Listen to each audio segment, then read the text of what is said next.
안녕하세요, 여러분. 지구의 한 조용한 구석에서 아마도 지금쯤 창밖으로 밤하늘을 올려다보고 있을 당신에게 말을 걸고 싶습니다. 도시의 불빛이 별빛을 가려버린 곳이라면 잠시 눈을 감고 제 목소리에 귀를 기울여 주세요. 어둠 속으로, 마치 부드러운 양모 이불 속으로 파고들듯 우리는 아주 특별한 여행을 시작할 겁니다. 이 여행은 잠든 우주의 심장으로 향하는 길이며 여러분의 마음을 편안하게 해줄 겁니다. 이 여행은 아주 길고 우리가 만나게 될 풍경들은 상상 이상으로 거대하고 기이할 겁니다.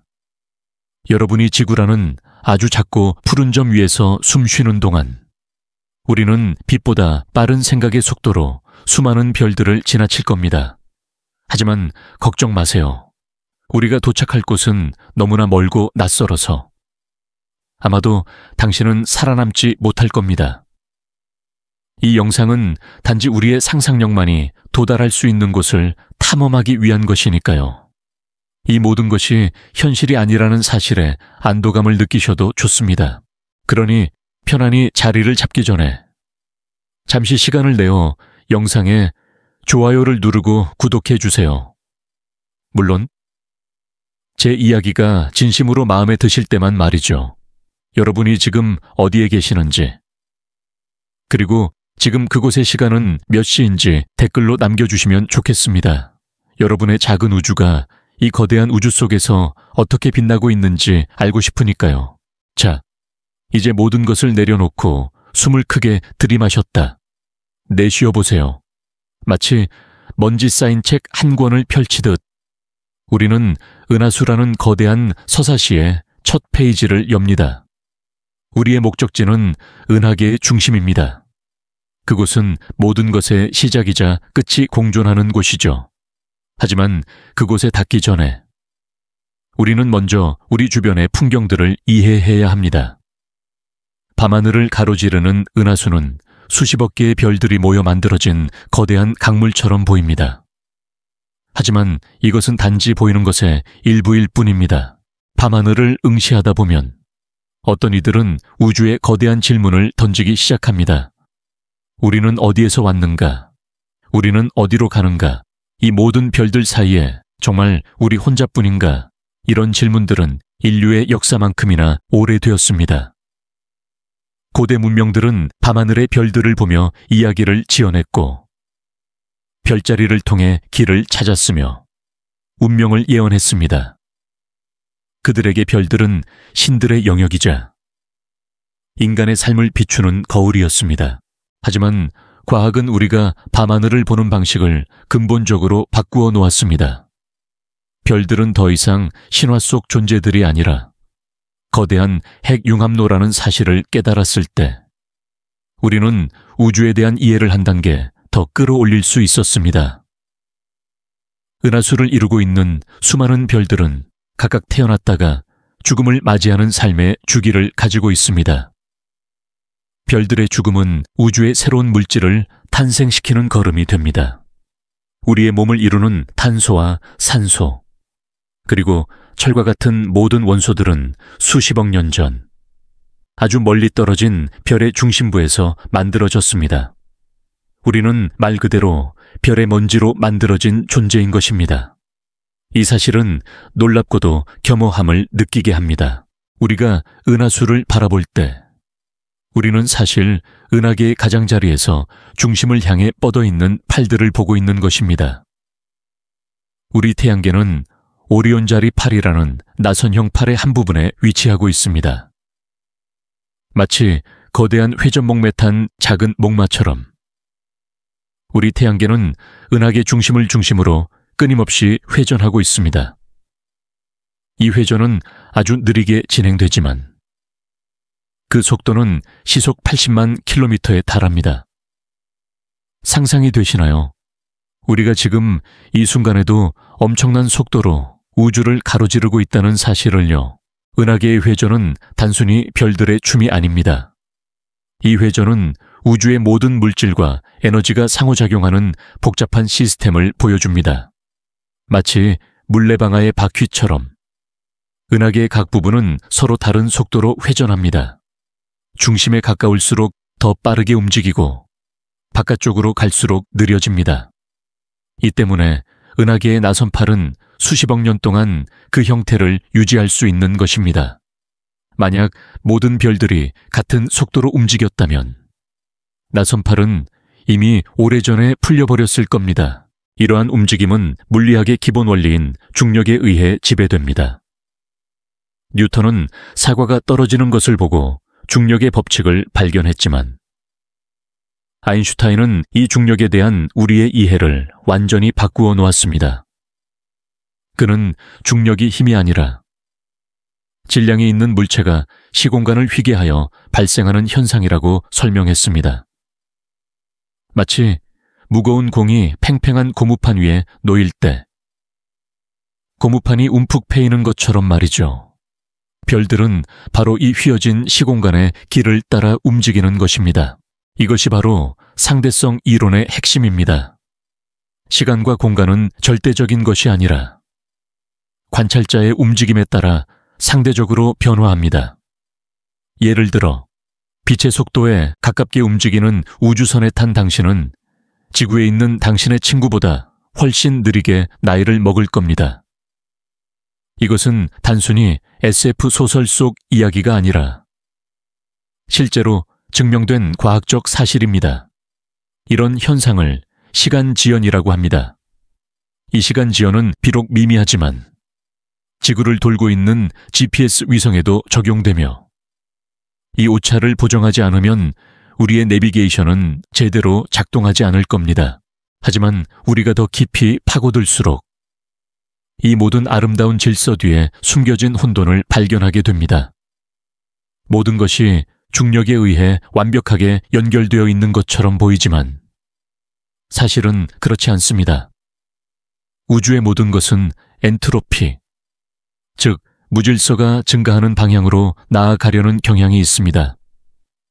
뜨거운 커피가 식고 잘 정리된 방이 어질러지는 것처럼 우주의 에너지 또한 점차 퍼져나가고 흩어집니다. 이는 우주의 모든 과정이 한 방향으로만 진행되는 이유를 설명해 줍니다. 시간의 화살은 언제나 엔트로피가 증가하는 방향을 가리킵니다. 이러한 엔트로피의 개념은 우리의 존재에 대한 흥미로운 질문을 제기합니다. 왜 우주는 아주 질서정연한 상태에서 시작되었을까요? 대폭발. 즉, 빅뱅 이후 우주는 매우 뜨겁고 균일한 상태였습니다. 하지만 시간이 흐르면서 작은 불균형이 커지면서 별과 은하계 같은 복잡한 구조가 형성되었습니다. 이것은 엔트로피가 증가하는 과정과 어떻게 조화를 이룰 수 있을까요? 이 질문은 물리학자들이 여전히 깊이 고민하고 있는 수수께끼 중 하나입니다. 밤하늘을 수놓은 별들이 모두 같은 모습은 아닙니다. 어떤 별은 푸른색으로 빛나고 어떤 별은 붉은색을 띱니다. 이 색깔은 별의 온도와 나이를 나타냅니다. 푸른 별은 아주 뜨겁고 젊은 별이며 붉은 별은 차갑고 수명이 다해가는 별입니다. 마치 인간의 삶과 같이 별들도 태어나고 빛나고 결국은 사라집니다. 우리는 이 모든 별들 속에서 아주 작은 점에 불과합니다. 하지만 이 작은 점은 우리가 생각하는 것보다 훨씬 더 특별합니다. 우리는 자신을 둘러싼 우주의 아름다움과 신비를 이해할 수 있는 능력을 가지고 있기 때문입니다. 우리는 별의 먼지로 만들어졌지만 그 먼지를 통해 별의 이야기를 읽어낼 수 있습니다.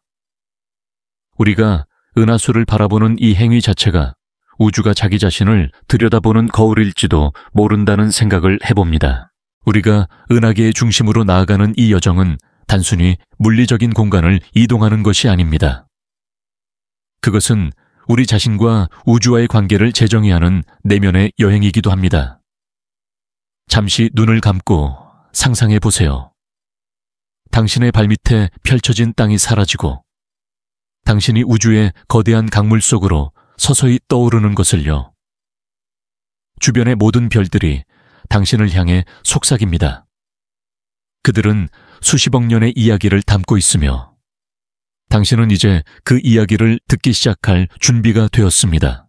우리의 다음 여정에서는 이 이야기의 첫 번째 장, 즉 은하계의 고대 지도를 따라갈 것입니다. 우리가 알고 있는 모든 별자리와 그 뒤에 숨겨진 인류의 역사를 탐험할 것입니다. 하지만 그 전에 잠시 숨을 고르며 우리가 지금 어디에 서 있는지 느껴보세요. 우리가 떠나온 지구와 우리가 마주할 거대한 미지의 공간 사이에서 당신의 마음은 어떤 소리를 내고 있나요? 그 소리에 귀 기울여 보세요. 그곳에 진정한 평화가 있습니다. 우리가 떠나온 고향. 지구의 밤하늘은 오랜 시간 동안 인류에게 가장 위대한 책이자 가장 거대한 시였습니다. 선조들은 그 무한한 검은 캔버스 위에 점점이 박힌 별들을 보며 이야기를 지어냈고 그 이야기들은 문화와 역사의 뿌리가 되었습니다. 별들은 단순한 빛의 점이 아니라 신들의 얼굴이자 영웅들의 발자취였으며 때로는 길 잃은 항해자들의 나침반이었습니다. 고대 그리스인들은 페가수스, 안드로메다, 카시오페이아와 같은 신화 속 인물들의 이름을 별자리에 붙여 밤하늘을 하나의 거대한 연극 무대로 만들었습니다. 이집트인들은 시리우스 별의 위치를 보고 나일강의 범람을 예측했으며 바빌로니아인들은 별들의 움직임을 통해 미래를 읽으려 했습니다. 이 모든 고대 문화에서 공통적으로 발견되는 하나의 중요한 별자리가 있습니다. 바로 우리 은하의 중심 방향에 있는 궁수자리입니다. 고대 그리스 신화에서 궁수자리는 반인반마의 현명한 존재인 케이론을 상징했습니다. 그는 지혜와 정의의 상징으로 여겨졌습니다. 하지만 흥미롭게도 궁수자리의 심장 부분에는 궁수자리 A, 즉 우리 은하의 중심에 있는 거대한 블랙홀이 숨어 있습니다. 수천 년 전 인류는 이 별자리를 보며 이야기를 만들어냈지만 그곳에 숨겨진 진정한 거대한 존재는 상상조차 하지 못했습니다. 이처럼 우리는 종종 눈앞에 보이는 아름다운 것을 통해 그 뒤에 숨겨진 거대한 진실을 깨닫지 못합니다. 은하수라는 이름 자체도 아름다운 신화에서 비롯되었습니다. 고대 그리스 신화에 따르면 헤라 여신이 자신의 아기였던 헤라클레스에게 젖을 먹이던 중 아기가 너무 세게 빨아 헤라가 몸을 틀었고 그 젖이 하늘로 뿜어져 나와 은하수를 만들었다고 합니다. 서양에서 은하수를 우유의 길이라고 부르는 이유가 바로 여기에 있습니다. 하지만 동양에서는 은하수를 은빛강 또는 하늘의 강이라고 불렀습니다. 견우와 직녀의 슬픈 사랑 이야기가 바로 이 은하수라는 강을 가로지르는 것입니다. 이처럼 모든 문화는 우주를 자신들의 감성과 이야기로 채색했습니다. 하지만 과학은 이 아름다운 강물이 신들의 우유가 아니라 수천억 개의 별들이 모여 만들어진 거대한 원반이라는 것을 밝혀냈습니다. 우리가 밤하늘에서 보는 은하수는 사실 우리 은하의 중심을 향해 바라보고 있는 것입니다. 이 거대한 원반은 마치 태양 아래서 반짝이는 모래알처럼 무수히 많은 별들로 이루어져 있습니다. 우리는 그 모래알 중 하나인 태양계에 속해 있습니다. 별자리가 단순한 신화가 아니라 우주의 실제 지도가 될 수 있었던 것은 중력이 별들을 하나의 집단으로 묶어두는 역할을 하기 때문입니다. 마치 거대한 바다에서 서로의 중력으로 끌어당겨 무리를 이루는 물고기 떼처럼 수많은 별들이 중력으로 엮여 은하계의 나선팔을 형성합니다. 이 나선팔은 완벽하게 고정된 구조가 아니라 끊임없이 별들이 탄생하고 소멸하는 역동적인 별들의 물결입니다. 별자리의 흥미로운 점은 우리가 지구에서 바라볼 때 별들이 마치 평면에 붙어 있는 것처럼 보이지만 실제로는 서로 아주 다른 거리에 떨어져 있다는 것입니다. 예를 들어 오리온 자리의 별들은 우리에게 아주 가까이 있는 것처럼 보이지만 사실 오리온 자리의 별들은 수백 광년에서 수천 광년 떨어진 곳에 제각기 위치하고 있습니다. 오리온의 허리띠를 이루는 세 개의 밝은 별들조차 서로 아주 다른 거리에 있습니다. 우리가 오리온 자리를 보는 것은 마치 숲속을 걷다가 나무들이 모두 한 줄로 서 있는 것처럼 보이는 착시 현상과 같습니다. 이것은 우리가 우주를 3차원적으로 이해하기 위해 극복해야 할 첫 번째 도전입니다. 우리는 우주의 거리를 측정하기 위해 다양한 방법을 사용합니다. 가장 가까운 별들의 경우, 우리는 지구의 공전을 이용하여 별들이 보이는 위치가 달라지는 정도, 즉 연주시차를 측정합니다. 마치 우리가 한쪽 눈을 감고 손가락을 본 다음 다른 쪽 눈으로 보았을 때 손가락의 위치가 달라져 보이는 것과 같습니다. 이 미세한 변화를 측정하여 별까지의 거리를 계산할 수 있습니다. 하지만 이 방법은 아주 가까운 별에만 적용됩니다. 더 멀리 있는 별들의 경우, 우리는 표준 양초라는 개념을 사용합니다. 이는 절대적인 밝기를 알고 있는 별들을 이용하여 거리를 측정하는 방법입니다. 마치 어둠 속에서 밝기가 동일한 정우 두 개를 보았을 때 더 흐리게 보이는 전구가 더 멀리 있다고 추론하는 것과 같습니다. 이러한 표준 양초로는 특정 유형의 병황성이나 초신성 폭발을 이용합니다. 이 방법 덕분에 우리는 수천만 광년 떨어진 은하들의 거리까지 측정할 수 있게 되었습니다. 우리는 이렇게 얻은 정보를 바탕으로 우리 은하의 지도를 그려왔습니다. 이 지도는 매우 불완전하지만 인류가 우주에서 어디에 위치하는지 이해하는 데 큰 도움이 됩니다. 우리는 우리 은하가 나선 은하라는 것을 알고 있으며 태양은 은하 중심으로부터 약 2만 7천 광년 떨어진 곳에 위치하고 있습니다. 은하의 중심에는 별들이 너무나도 밀집해 있고 그곳에서 뿜어져 나오는 강렬한 에너지는 마치 거대한 등대처럼 우리 은하 전체를 비추고 있습니다. 이 모든 지식은 오랜 시간에 걸쳐 축적된 것입니다. 고대인들이 별들을 보며 길을 찾고 이야기를 만들었던 것처럼 현대 천문학자들은 망원경을 통해 별들을 연구하고 우주의 기원과 운명을 탐구합니다. 이 두 시대의 접근 방식은 다르지만 밤하늘에 대한 끊임없는 호기심이라는 공통된 뿌리를 가지고 있습니다. 별자리는 단순한 이야기가 아니라 인류가 우주에 대한 이해를 확장하기 위해 걸어온 첫 번째 발걸음이었던 것입니다. 사실 고대인들이 밤하늘을 바라볼 때 그들은 단순히 현재의 별들을 본 것이 아닙니다.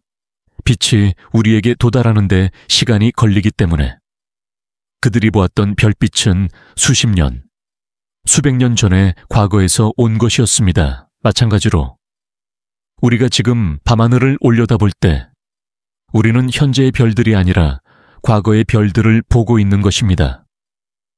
예를 들어 북극성까지의 거리는 약 430광년이므로 우리가 지금 보는 북극성의 빛은 430년 전에 그 별을 떠난 빛입니다. 이것은 시간에 대한 우리의 인식을 완전히 뒤바꿔 놓습니다. 우주는 거대한 타임머신과 같습니다. 우리가 멀리 떨어진 은하를 바라볼 때 우리는 사실 수십억 년 전에 어린 은하의 모습을 보고 있는 것입니다. 우주를 멀리 내다볼수록 우리는 시간의 역사 속으로 더 깊이 들어갑니다. 우주의 먼 곳을 탐사하는 것은 과거를 탐험하는 것과 같습니다. 이 사실은 정말 신비롭고도 겸허함을 느끼게 합니다. 별자리가 단순한 무늬를 넘어선 존재인 것처럼 우주에는 우리가 아직 완전히 이해하지 못하는 것들이 가득합니다. 예를 들어 은하들이 어떻게 서로 충돌하고 병합하면서 거대한 은하단을 형성하는지, 그리고 왜 우주의 팽창 속도가 점점 더 빨라지고 있는지에 대한 의문은 여전히 남아 있습니다. 우리는 마치 고대인들이 별자리 뒤에 숨겨진 과학적 원리를 몰랐던 것처럼 지금 우리가 보고 있는 우주적 현상 뒤에 숨겨진 더 큰 진실을 아직 모르는지도 모릅니다. 우리는 은하수라는 거대한 강의 지도를 따라가고 있지만 이 지도는 완벽하지 않습니다. 곳곳에 여기에 용이 있습니다 라고 표시된 미지의 영역이 있습니다. 하지만 이런 미스터리야말로 과학을 계속 전진하게 만드는 원동력입니다. 우리는 언제나 더 많은 것을 알고 싶어 하고 더 깊이 파고들고 싶어 합니다. 이제 우리는 은하수의 고대 지도를 잠시 내려놓고 이 거대한 강을 채우고 있는 물질들, 즉 별들의 먼지에 대해 탐험할 준비가 되었습니다. 다음 장에서는 별들 사이의 어둠 속에서 숨쉬고 있는 성간가스와 먼지의 세계로 들어가 볼 것입니다. 그곳은 생명과 죽음이 공존하는 요람이자 무덤입니다. 우리가 태어나기 전부터 존재했고 우리가 사라진 후에도 계속 존재할 그 물질들의 이야기는 우리의 존재 의미에 대한 새로운 질문을 던질 것입니다. 우리가 방금 살펴본 별자리의 지도, 그 아름다운 점들의 연결 뒤에는 사실 대부분의 우주 공간을 채우고 있는 거대한 공허가 있습니다. 밤하늘의 밝은 별들이 우리의 시선을 사로잡지만 그 별들 사이의 어둠은 단순한 진공이 아닙니다. 그곳은 생명과 죽음의 이야기가 조용히 그리고 끊임없이 쓰여지는 거대한 서재와 같습니다. 우리는 이제 그 서재 속으로 들어가 성간 물질이라고 불리는 우주의 먼지 속에 숨겨진 이야기를 들어볼 시간입니다. 성간 물질은 별들 사이에 흩어져 있는 가스와 미세한 먼지 입자들로 이루어져 있습니다. 이 가스는 주로 수소와 헬륨으로 구성되어 있으며 아주 소량의 더 무거운 원소들도 포함하고 있습니다. 먼지 입자들은 탄소, 규소, 그리고 얼음과 같은 다양한 물질들로 이루어져 있습니다. 이 먼지 입자들은 우리의 눈으로 볼 수 없을 정도로 작지만 그 수가 너무나 많아서 빛을 가리고 흡수하는 거대한 장막을 형성합니다. 그래서 우리가 밤하늘에서 보는 많은 어두운 지역들은 사실 별들이 없는 것이 아니라 이 먼지 구름에 의해 가려진 것입니다. 이 성간 물질은 우주에 직조된 양탄자와 같습니다. 별들은 이 양탄자의 실과 같이 짜여져 있으며 은하계의 나선팔을 따라 끊임없이 흐릅니다. 하지만 이 양탄자는 고정되어 있지 않습니다. 이 물질들은 끊임없이 움직이고 서로 충돌하며 때로는 뭉쳐서 거대한 구름을 형성합니다. 이 거대한 구름들은 분자 구름이라고 불리며 별들의 탄생지가 됩니다. 마치 습한 공기가 뭉쳐서 구름을 만들고 결국 비를 내리는 것처럼 우주의 먼지와 가스는 뭉쳐서 별들을 만들어냅니다. 이 과정은 매우 느리고 점진적으로 일어납니다. 수천만 년에 걸쳐 중력은 분자 구름 속에 가스와 먼지를 서서히 끌어당겨 뭉치게 합니다. 구름의 특정 부분에 밀도가 높아지면 그 부분의 중력은 더 강해지고 주변의 물질을 더 많이 끌어들입니다. 이 과정은 마치 눈덩이가 굴러가면서 점점 커지는 것과 같습니다. 이 과정이 계속되면서 구름의 중심부는 점점 더 뜨거워지고 밀도가 높아집니다. 결국 온도가 수백만 도에 이르면 수소 원자들이 융합하여 헬륨을 만드는 핵융합 반응이 시작됩니다. 이때 새로운 별이 태어납니다. 이것은 우주의 가장 신비롭고도 중요한 순환 중 하나입니다. 오래된 별들이 죽음을 맞이하여 우주 공간으로 다시 물질을 흩뿌리면 그 물질들은 새로운 별과 행성을 만드는 재료가 됩니다. 우리는 이 과정을 재활용이라고 부를 수 있습니다. 우리 은하의 역사는 이 순환의 연속입니다. 처음 빅뱅 직후 우주는 거의 수소와 헬륨으로만 이루어져 있었지만 시간이 흐르면서 수많은 별들이 태어났다가 죽음을 맞이하면서 탄소, 산소, 철과 같은 무거운 원소들을 우주 공간에 흩뿌렸습니다. 이 원소들은 다음 세대의 별과 행성을 만들었으며 결국 우리의 몸을 이루는 데까지 이르게 되었습니다. 우리가 별의 먼지로 만들어졌다는 사실은 단순히 낭만적인 비유가 아닙니다. 이는 과학적 진실입니다.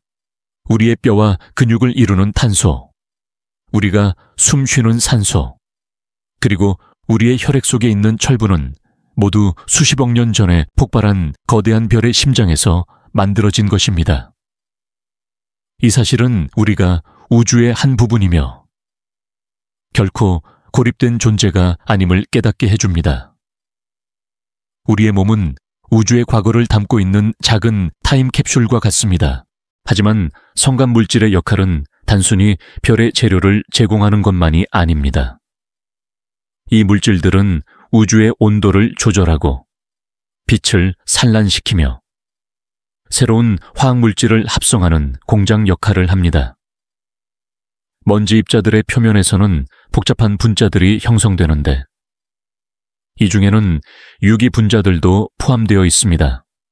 이러한 유기 분자들은 생명의 기본 구성 요소이며 우주 곳곳에서 발견됩니다.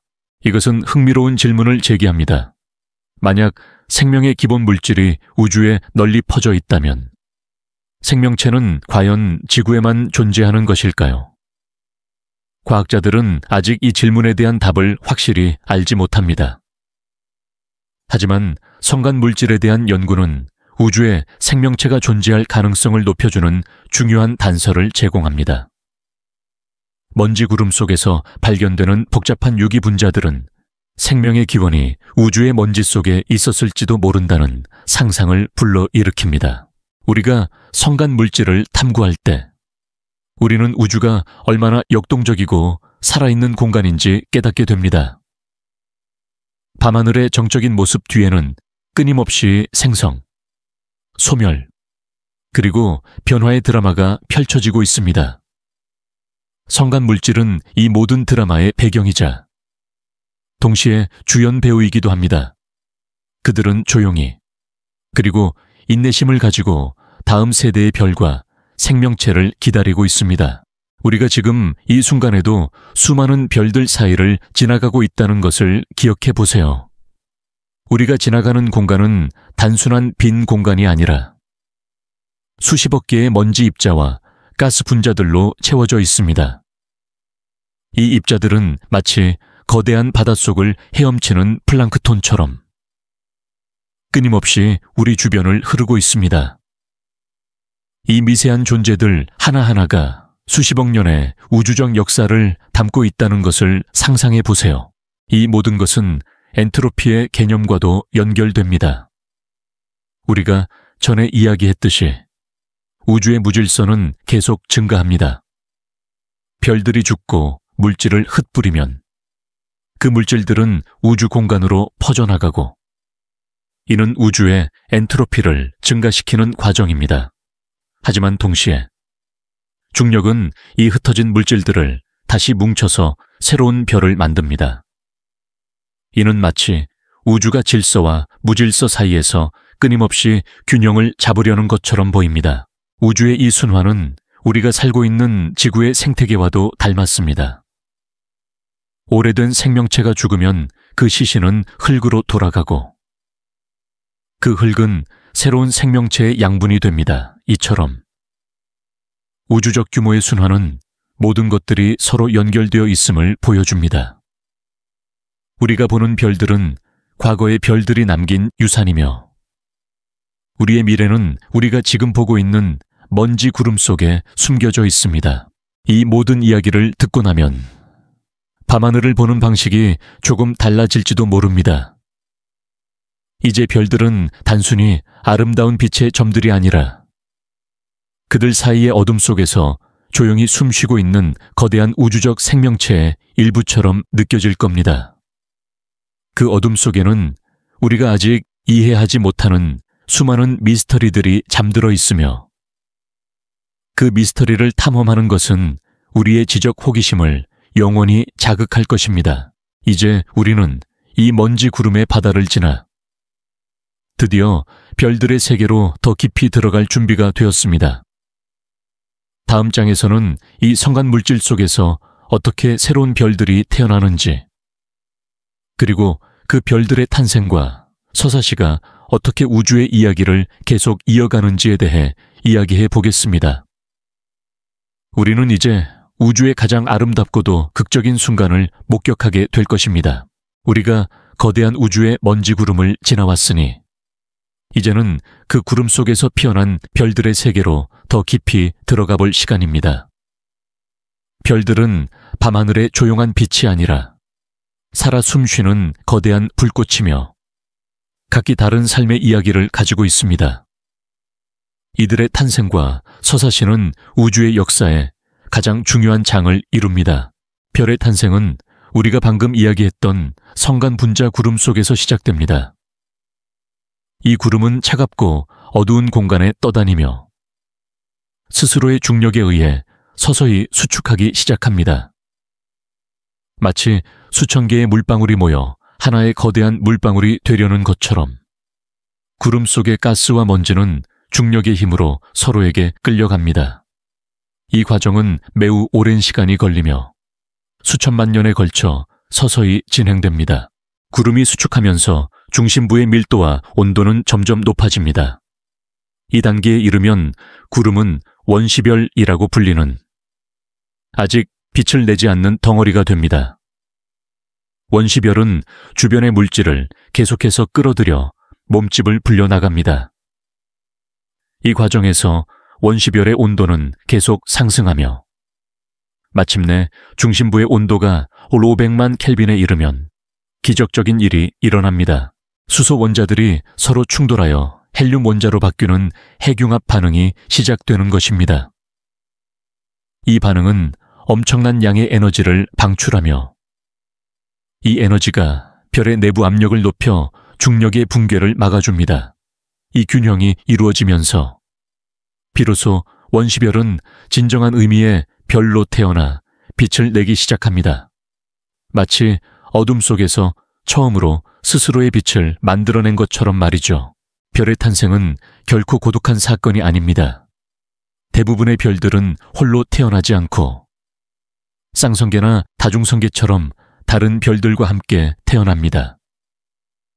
거대한 분자 구름은 한 번에 여러 개의 덩어리로 나뉘어 수많은 별들을 동시에 만들어냅니다. 이것이 바로 우리가 밤하늘에서 별들이 뭉쳐있는 성단을 볼 수 있는 이유입니다. 마치 한 가족이 한 곳에서 태어나 함께 살아가는 것처럼 별들도 탄생의 순간부터 서로의 중력에 묶여 함께 움직입니다. 별이 태어나면 그 색깔은 별의 질량에 따라 달라집니다. 질량이 큰 별일수록 중심부의 온도가 더 높고 더 많은 에너지를 방출합니다. 이 때문에 질량이 큰 별은 푸른색을 띠며 매우 밝게 빛납니다. 반대로 질량이 작은 별은 온도가 낮아 붉은색을 띠며 수수하게 빛납니다. 이 색깔은 별의 수명과도 밀접한 관련이 있습니다. 인생이 유한하듯이 별의 수명 또한 유한합니다. 하지만 그들의 삶의 길이는 우리와는 비교할 수 없을 정도로 깁니다. 우리의 태양과 같은 중간 질량의 별은 약 100억 년 동안 빛을 낼 수 있습니다. 하지만 질량이 큰 푸른 별들은 그들의 연료를 매우 빠르게 소모하기 때문에 수명이 겨우 수백만 년에 불과합니다. 이는 마치 질량이 큰 별은 불타는 속도가 너무 빨라 빠르게 꺼지는 양초와 같고 질량이 작은 별은 아주 느리게 타는 양초와 같습니다. 별의 수명은 그들이 연료로 사용하는 수소의 양과 사용 속도에 달려 있습니다. 별의 중심부에서 수소가 헬륨으로 바뀌는 핵 융합 반응이 계속되면서 별은 안정적인 상태를 유지합니다. 이 시기를 주계열성 단계라고 합니다. 우리의 태양도 지금 이 주계열성 단계에 있으며 앞으로 약 50억 년 동안 이 상태를 유지할 것으로 예상됩니다. 이 기간 동안 태양은 안정적으로 빛과 열을 지구에 전달하며 지구의 생명체를 유지하는 데 필수적인 역할을 합니다. 하지만 별의 삶은 영원하지 않습니다. 핵융합 반응이 계속되면서 별의 중심부에 있는 수소는 점차 고갈되고 헬륨이 쌓이게 됩니다. 수소가 모두 소모되면 별은 다음 단계로 진화하기 시작합니다. 이 진화 과정은 별의 질량에 따라 크게 달라집니다. 질량이 작은 별과 중간 질량의 별들은 적색거성으로 팽창합니다. 별의 바깥층은 바깥으로 부풀어 오르고 온도가 낮아져 붉은색을 띠게 됩니다. 이 단계에 이르면 별의 크기는 원래 크기보다 수백 배나 커질 수 있습니다. 우리 태양도 약 50억 년 후에는 적색거성으로 팽창할 것입니다. 이때 태양의 외곽은 수성, 금성, 그리고 지구의 궤도까지 삼켜버릴 것입니다. 이처럼 별의 진화는 때로는 아름답고 때로는 파괴적인 서사시와 같습니다. 이 모든 과정은 마치 인간의 삶과도 닮아 있습니다. 유년기에는 빠르게 성장하고 청년기에는 안정적으로 빛을 내며 노년기에는 서서히 팽창하고 결국은 삶을 마감합니다. 하지만 별의 죽음은 끝이 아니라 새로운 시작입니다. 별의 색깔과 수명에 대한 이해는 우리가 밤하늘을 보는 방식에 또 다른 깊이를 더해줍니다. 이제 당신이 밤하늘을 바라볼 때 푸른 별을 보면 그 별이 아주 젊고 뜨겁고 짧은 생을 살고 있다는 것을 알 수 있습니다. 붉은 별을 보면 그 별이 이미 오랜 세월을 살아왔고 이제는 삶의 마지막 단계에 접어들었다는 것을 알 수 있습니다. 각 별은 그 빛을 통해 자신의 이야기를 우리에게 속삭이고 있는 것입니다. 별의 서사시에는 아직 풀리지 않은 미스터리도 있습니다. 예를 들어 별들이 어떻게 서로의 중력에 묶여 복잡한 궤도를 따라 움직이는지, 그리고 아직 발견되지 않은 수많은 갈색 외성이나 외톨이 행성들이 우주 공간을 떠돌고 있을 가능성은 얼마나 되는지에 대한 의문은 여전히 남아 있습니다. 우리는 아직 우주에 존재하는 모든 별들을 다 세어보지도 못했으며 이 거대한 우주에는 우리가 상상하는 것보다 훨씬 더 많은 이야기가 숨겨져 있을 것입니다. 우리의 다음 여정에서는 별의 서사시의 마지막 장, 즉 별의 죽음에 대해 이야기해 보겠습니다. 특히 질량이 큰 별들의 죽음은 단순히 사라지는 것이 아니라 우주를 근본적으로 바꾸는 거대한 폭발입니다. 이 폭발은 생명을 만드는 원소를 우주 공간에 뿌려놓으며 새로운 별과 행성의 탄생을 가능하게 합니다. 다음 장은 아름다움과 파괴가 공존하는 가장 극적인 장면이 될 것입니다.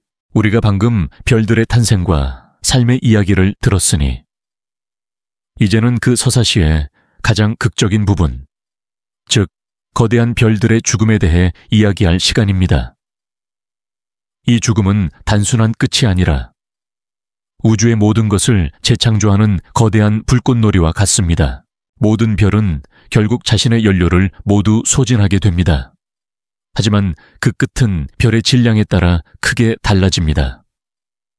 우리의 태양과 같은 중간 질량의 별은 연료가 다 떨어지면 부풀어 올라 적색 거성이 되고 바깥층을 서서히 우주 공간으로 방출합니다. 이 과정에서 행성상 성운이라고 불리는 아름답고 화려한 가스구름이 형성됩니다. 그리고 중심에는 원래 별의 잔해인 백색 외성이 남게 됩니다. 이 백색 외성은 더 이상 핵융합 반응을 하지 않고 서서히 식어가며 수십억 년에 걸쳐 어둠 속으로 사라집니다. 하지만 태양보다 훨씬 더 무거운 별들은 완전히 다른 운명을 맞이합니다. 그들은 마치 웅장한 서사시의 주인공처럼 빛보다 더 찬란한 최후를 맞이합니다. 태양보다 10배 이상 무거운 별들은 핵융합 반응을 통해 수소, 헬륨뿐만 아니라 탄소, 산소, 넌, 마그네슘, 그리고 철과 같은 더 무거운 원소들을 만들어냅니다. 별의 중심부는 마치 양파처럼 겹겹이 다른 원소들로 이루어진 층을 형성합니다. 가장 바깥쪽은 수소, 그 다음은 헬륨, 그리고 가장 안쪽에는 철이 쌓입니다. 여기서 중요한 문제가 발생합니다. 철은 핵융합 반응을 통해 에너지를 방출하지 않고 오히려 흡수합니다. 별의 중심부가 모두 철로 채워지면 더 이상 핵융합 반응을 통해 중력에 저항할 힘이 사라집니다. 이때 별은 자신의 엄청난 무게를 더 이상 지탱할 수 없게 됩니다. 그리고 단 한 번에 숨막히는 순간에 모든 것이 무너집니다. 별의 거대한 질량이 스스로의 중력에 의해 순식간에 붕괴하는 것입니다. 이 붕괴는 너무나도 빠르고 격렬해서 중심부의 밀도는 상상을 초월할 정도로 높아집니다. 이 초고밀도의 중심부는 바깥층의 물질을 튕겨내고 이 충격파가 별의 바깥층을 맹렬한 폭발과 함께 우주 공간으로 날려버립니다. 이것이 바로 초신성 폭발입니다. 초신성 폭발은 우주에서 가장 강력한 사건 중 하나입니다. 한 번의 폭발로 우리 은하 전체에 수십억 개의 별들이 내는 빛보다 더 밝게 빛날 수 있습니다. 이 엄청난 양의 에너지는 별의 내부에서 만들어지지 않은, 즉 핵융합 반응을 통해 만들어질 수 없었던 금, 우라늄과 같은 무거운 원소들을 단숨에 만들어냅니다. 초신성 폭발은 마치 우주의 위대한 대장간과 같아서 이 대장간 속에서 생명체의 기본 물질들이 만들어지는 것입니다. 초신성 폭발의 잔해는 아름답고도 신비로운 초신성 잔해라는 구름을 형성합니다. 이 구름은 폭발의 충격파가 성간 물질과 만나 만들어진 것입니다. 이 구름 속에는 새롭게 만들어진 무거운 원소들이 가득하며 이 물질들은 우주 공간으로 퍼져나가 새로운 별과 행성계를 형성하는 재료가 됩니다. 우리의 태양계와 지구, 그리고 우리 자신의 몸을 이루는 모든 원소들은 수십억 년 전 우리 근처에서 폭발한 초신성 폭발의 잔해입니다. 우리는 이 사실을 알고 있습니다.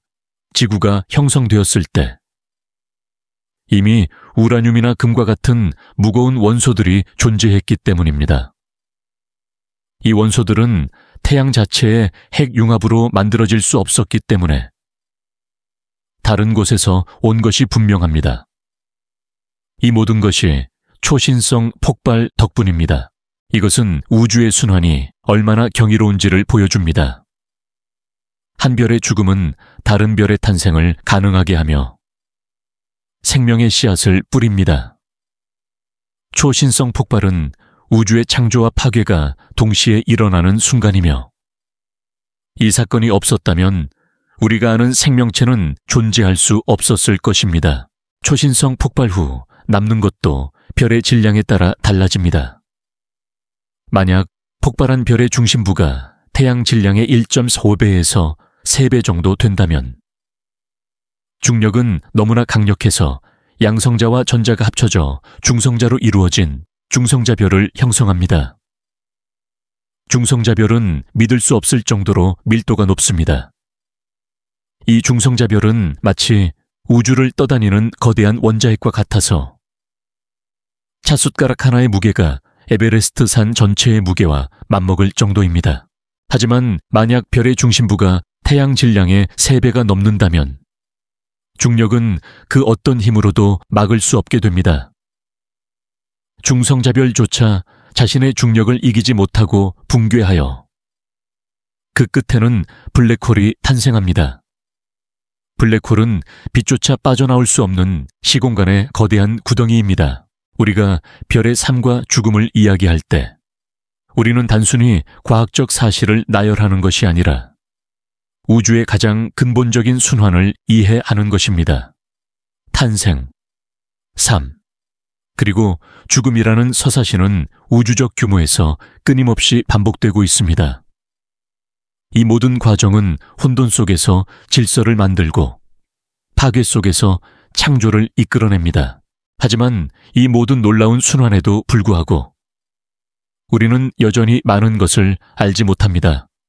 예를 들어 초신성 폭발의 정확한 메커니즘은 아직도 물리학자들에게 큰 수수께끼로 남아 있습니다. 별의 중심부 붕괴가 어떻게 바깥층을 튕겨내는 강력한 충격파를 만드는지, 그리고 이 과정에서 어떤 요소가 결정적인 역할을 하는지에 대해 우리는 아직 완전히 이해하지 못하고 있습니다. 또한 초신성 폭발이 우리 은하의 진화에 어떤 영향을 미치는지에 대한 의문도 남아 있습니다. 이 폭발들이 우주의 새로운 별들을 형성하는 데 얼마나 중요한 역할을 하는지, 그리고 이들이 은하의 구조를 어떻게 변화시키는지에 대한 연구는 여전히 활발히 진행 중입니다. 우리가 은하계의 중심으로 더 깊이 들어갈수록 우리는 더 많은 미스터리를 마주하게 될 것입니다. 다음 장에서는 이 모든 별들의 서사시가 결국 향하는 곳, 즉 은하계의 중심에 있는 거대한 블랙홀과 그곳의 혼란스럽고도 매혹적인 환경에 대해 이야기할 것입니다. 그곳은 모든 중력이 한 점으로 모이는 곳이자 시간과 공간이 왜곡되는 곳입니다. 우리는 이제 우주에서 가장 신비로운 존재를 마주하게 될 것입니다. 우리가 거대한 별의 죽음, 즉 초신성 폭발이라는 장엄한 서사시를 목격했으니 이제는 그 모든 별의 중력이 향하는 곳, 모든 이야기의 끝이자 새로운 시작이 될 수 있는 곳으로 향할 시간입니다. 바로 우리 은하의 심장부, 그 혼란스럽고도 매혹적인 중심입니다. 이곳은 별들이 밤하늘의 강물처럼 소용돌이치며 모여드는 곳이자 가장 거대하고 신비로운 존재가 숨 쉬고 있는 곳입니다. 우리가 보고 있는 은하수의 강줄기, 그 빛이 가장 밀집된 곳을 따라가다 보면 궁수자리 방향에 위치한 은하계의 중심에 도달하게 됩니다. 이 지역은 엄청난 수의 별들로 가득 차 있습니다. 별들은 서로 너무나도 가까이 있어서 만약 우리가 그곳에 서 있다면 밤하늘은 태양처럼 밝게 빛나는 수백만 개의 별들로 가득 차 있을 것입니다. 이 별들은 서로의 중력에 이끌려 맹렬한 속도로 춤을 추고 있으며 그들의 궤적은 혼란스럽고도 아름다운 그림을 그려냅니다. 하지만 이 모든 혼란의 중심에는 모든 것을 집어삼키는 침묵의 존재가 숨어 있습니다. 바로 궁수자리 AR라고 불리는 초대 질량 블랙홀입니다. 이 블랙홀은 우리 태양보다 약 400만 배나 더 무겁지만 그 크기는 태양의 절반에도 미치지 못합니다. 이 존재는 너무나 밀도가 높고 중력이 강해서 우리가 어떤 망원경으로도 직접 볼 수 없습니다. 마치 칠흑 같은 어둠 속에 숨겨진 거대한 심장처럼 그 존재는 오직 주변의 물질과 별들에 미치는 영향으로만 감지할 수 있습니다. 블랙홀은 시간이 멈추고 공간이 붕괴되는 지점, 즉 사건의 지평선으로 정의됩니다. 이 경계를 일단 넘어서면 빛조차도 블랙홀의 엄청난 중력에서 벗어날 수 없습니다. 우리가 별들의 빛을 통해 우주의 모습을 보았던 것처럼 블랙홀의 존재는 빛을 흡수하여 그림자를 만들어냅니다. 과학자들은 2019년에 처음으로 다른 은하의 초대 질량 블랙홀의 그림자를 직접 촬영하는 데 성공했으며 2022년에는 마침내 우리 은하 중심의 궁수자리 I의 그림자를 포착했습니다. 이는 우리가 보지 못하는 존재의 실체를 간접적으로 확인하는 놀라운 성과였습니다. 궁수자리 A 주변의 환경은 우리가 상상하는 것 이상으로 격렬합니다. 블랙홀에 가까워진 별들은 중력에 의해 산산조각나고 그 파편들은 엄청난 속도로 블랙홀을 향해 소용돌이치며 강착 원반을 형성합니다. 이 과정에서 물질들은 마찰로 인해 수억 도까지 가열되고 강력한 X선과 전파를 방출합니다. 이 에너지는 너무나도 강해서 주변의 모든 것을 불태울 수 있습니다. 마치 거대한 용광로처럼 블랙홀 주변은 빛과 에너지가 소용돌이치는 지옥과도 같은 풍경을 연출합니다. 하지만 모든 물질이 블랙홀 속으로 떨어지는 것은 아닙니다. 블랙홀의 중력은 주변의 별들을 마치 펭귄처럼 맹렬하게 회전시킵니다. 이 별들의 궤도를 분석하여 우리는 블랙홀의 질량을 정확하게 측정할 수 있습니다. 예를 들어 S2라는 별은 궁수자리 A를 불과 16년에 한 번씩 공전하는데, 이 별의 궤적을 추적하여 우리는 블랙홀의 엄청난 질량을 계산할 수 있었습니다. 이 별들의 춤은 블랙홀이라는 보이지 않는 지휘자에 의해 연출되는 거대한 교향곡과 같습니다. 초대 질량 블랙홀은 왜 존재하는지에 대한 의문은 아직 풀리지 않은 미스터리입니다. 그들은 어떻게 그렇게 거대한 질량을 얻게 되었을까요? 작은 블랙홀들이 병합하여 커진 것일까요? 아니면 우주의 초기에 거대한 가스 구름이 직접 붕괴하여 형성된 것일까요? 이러한 질문들은 우주의 형성과 진화에 대한 우리의 이해를 근본적으로 바꾸어 놓을 수 있는 중요한 과제입니다. 이 모든 이야기는 우리에게 깊은 철학적 질문을 던집니다. 블랙홀은 모든 것을 집어삼키지만 동시에 모든 것의 중심이 되어 은하를 하나로 묶어주는 역할을 합니다. 파괴와 질서가 공존하는 이 역설적인 존재는 우리의 삶과도 닮아 있습니다.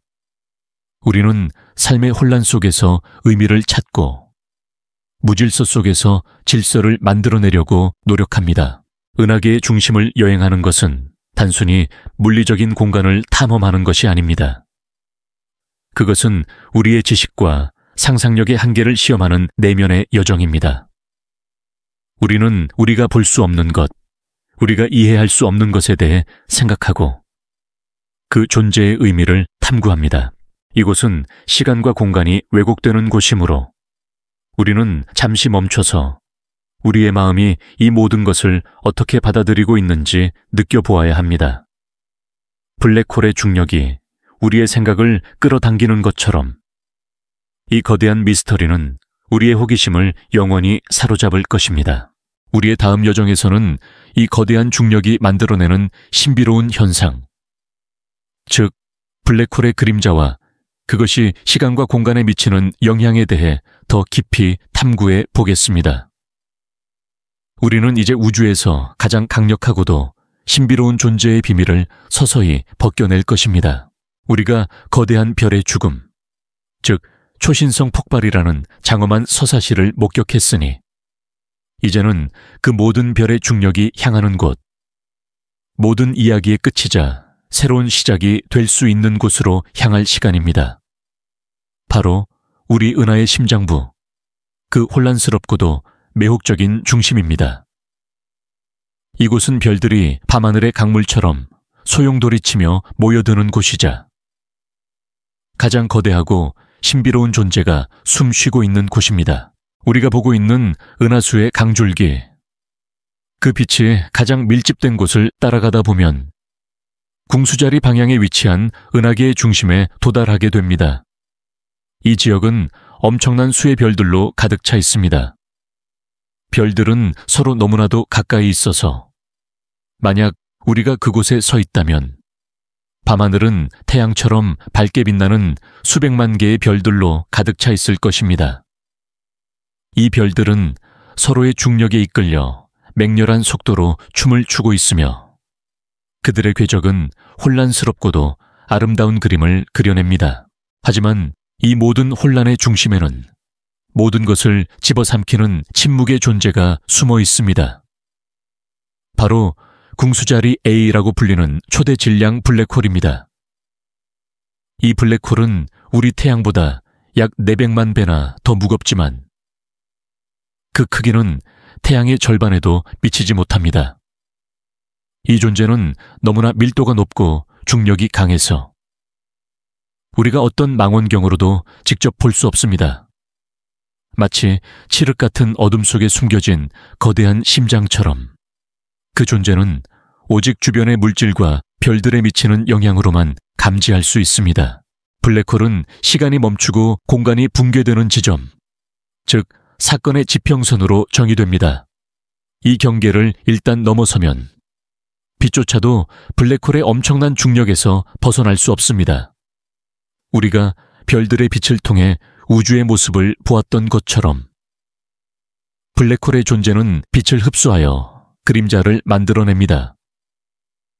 과학자들은 2019년에 처음으로 다른 은하의 초대 질량 블랙홀의 그림자를 직접 촬영하는 데 성공했으며 2022년에는 마침내 우리 은하 중심에 궁수자리 아지의 그림자를 포착했습니다.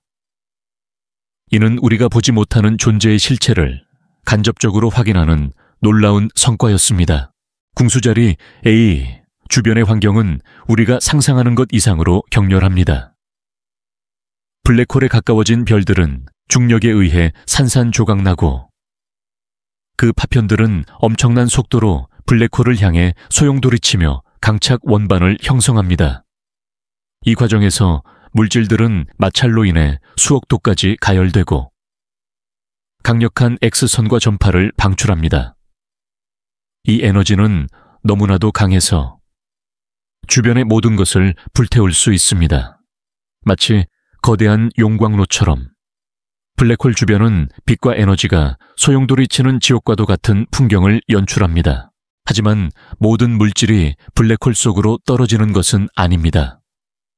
블랙홀의 중력은 주변의 별들을 마치 펭기처럼 맹렬하게 회전시킵니다. 이 별들의 궤도를 분석하여 우리는 블랙홀의 질량을 정확하게 측정할 수 있습니다. 예를 들어 S2라는 별은 궁수자리 A를 불과 16년에 한 번씩 공전하는데 이 별의 궤적을 추적하여 우리는 블랙홀의 엄청난 질량을 계산할 수 있었습니다. 이 별들의 춤은 블랙홀이라는 보이지 않는 지휘자에 의해 연출되는 거대한 교향곡과 같습니다. 초대 질량 블랙홀은 왜 존재하는지에 대한 의문은 아직 풀리지 않은 미스터리입니다. 그들은 어떻게 그렇게 거대한 질량을 얻게 되었을까요? 작은 블랙홀들이 병합하여 커진 것일까요? 아니면 우주의 초기에 거대한 가스 구름이 직접 붕괴하여 형성된 것일까요? 이러한 질문들은 우주의 형성과 진화에 대한 우리의 이해를 근본적으로 바꾸어 놓을 수 있는 중요한 과제입니다. 이 모든 이야기는 우리에게 깊은 철학적 질문을 던집니다. 블랙홀은 모든 것을 집어삼키지만 동시에 모든 것의 중심이 되어 은하를 하나로 묶어주는 역할을 합니다. 파괴와 질서가 공존하는 이 역설적인 존재는 우리의 삶과도 닮아 있습니다. 우리는 삶의 혼란 속에서 의미를 찾고 무질서 속에서 질서를 만들어내려고 노력합니다. 은하계의 중심을 여행하는 것은 단순히 물리적인 공간을 탐험하는 것이 아닙니다. 그것은 우리의 지식과 상상력의 한계를 시험하는 내면의 여정입니다. 우리는 우리가 볼 수 없는 것, 우리가 이해할 수 없는 것에 대해 생각하고 그 존재의 의미를 탐구합니다. 이곳은 시간과 공간이 왜곡되는 곳이므로 우리는 잠시 멈춰서 우리의 마음이 이 모든 것을 어떻게 받아들이고 있는지 느껴보아야 합니다. 블랙홀의 중력이 우리의 생각을 끌어당기는 것처럼 이 거대한 미스터리는 우리의 호기심을 영원히 사로잡을 것입니다. 우리의 다음 여정에서는 이 거대한 중력이 만들어내는 신비로운 현상, 즉 블랙홀의 그림자와 그것이 시간과 공간에 미치는 영향에 대해 더 깊이 탐구해 보겠습니다. 우리는 이제 우주에서 가장 강력하고도 신비로운 존재의 비밀을 서서히 벗겨낼 것입니다. 우리가 은하계의 심장부에 가까워질수록 주변을 춤추는 별들의 맹렬한 소용돌이는 더욱 격렬해집니다. 이 혼란 속에서 모든 중력의 힘이 한 점으로 모이는 거대한 침묵의 중심이 있습니다. 우리가 이제 마주할 존재는 우주에서 가장 강력하고도 신비로운 그림자, 바로 블랙홀입니다. 블랙홀은 우리 은하의 중심에 있는 궁수자리 A를 포함하여 우주 곳곳에 숨어있는 빛조차도 탈출할 수 없는 시공간의 거대한 구덩이입니다. 블랙홀의 개념은 사실 아인슈타인의 일반 상대성 이론에서 비롯됩니다. 이 이론은 중력이 물체들 사이에 작용하는 힘이 아니라 질량을 가진 물체가 시공간이라는 거대한 양탄자를 휘게 만들어 발생하는 현상이라고 설명했습니다. 마치 팽팽하게 펼쳐진 트램펄린 위에 아주 무거운 볼링공을 올려놓으면 트램펄린이 움푹 패이는 것처럼 태양과 같은 거대한 질량을 가진 별은 주변의 시공간을 휘게 만듭니다.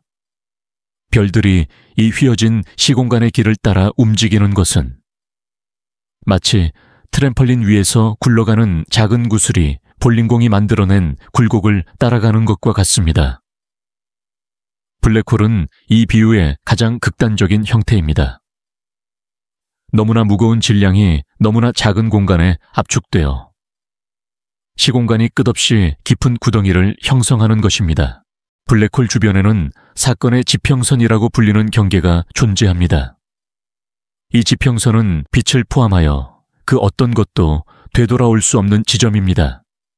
이 경계를 넘는 순간 당신이 던진 돌멩이든 혹은 그보다 훨씬 빠른 빛이든 모든 것은 블랙홀의 중력에 영원히 갇히게 됩니다. 이 사건의 지평선이 바로 우리가 관측하는 블랙홀의 그림자입니다. 빛이 존재하지 않는 이 그림자는 주변의 밝은 물질들과 극명한 대비를 이루며 그 존재를 드러냅니다. 하지만 블랙홀의 신비는 단순히 빛을 가두는 능력에 그치지 않습니다. 블랙홀의 거대한 중력은 시간과 공간에 근본적인 영향을 미칩니다. 아인슈타인의 상대성 이론에 따르면 중력이 강한 곳에서는 시간이 느리게 흐릅니다. 이 현상을 중력시간 지연이라고 부릅니다. 이 효과는 지구에서도 미세하게 발생하여 위성 항법 장치인 GPS를 조정할 때 고려되지만 블랙홀 주변에서는 상상할 수 없을 정도로 극적으로 나타납니다. 만약 당신의 친구가 블랙홀을 향해 천천히 떨어지고 있다고 상상해 보세요. 당신은 안전한 거리에서 망원경으로 그 모습을 지켜봅니다. 처음에는 당신과 친구의 시계가 거의 비슷하게 움직이지만 친구가 블랙홀에 가까워질수록 그의 시계는 당신의 시계보다 점점 더 느리게 움직일 것입니다. 마침내 친구가 사건의 지평선에 다다르면 당신의 시점에서 그의 시간은 거의 멈춘 것처럼 보일 것입니다. 그의 모든 움직임은 마치 슬로우 모션 영화처럼 느려지고 마침내 그의 이미지는 사건의 지평선 위에서 얼어붙은 것처럼 보일 겁니다. 당신은 그가 영원히 그 자리에 머물러 있는 것처럼 보게 될 것입니다. 하지만 당신의 친구는 그 사실을 알지 못합니다. 그에게는 시간이 정상적으로 흐르고 있으며 그는 순식간에 사건의 지평선을 넘게 될 겁니다. 이것은 과학이 제기하는 가장 기이한 철학적 질문 중 하나입니다. 시간은 과연 절대적인 것일까요? 아니면 관찰자의 위치와 중력에 따라 변하는 상대적인 것일까요?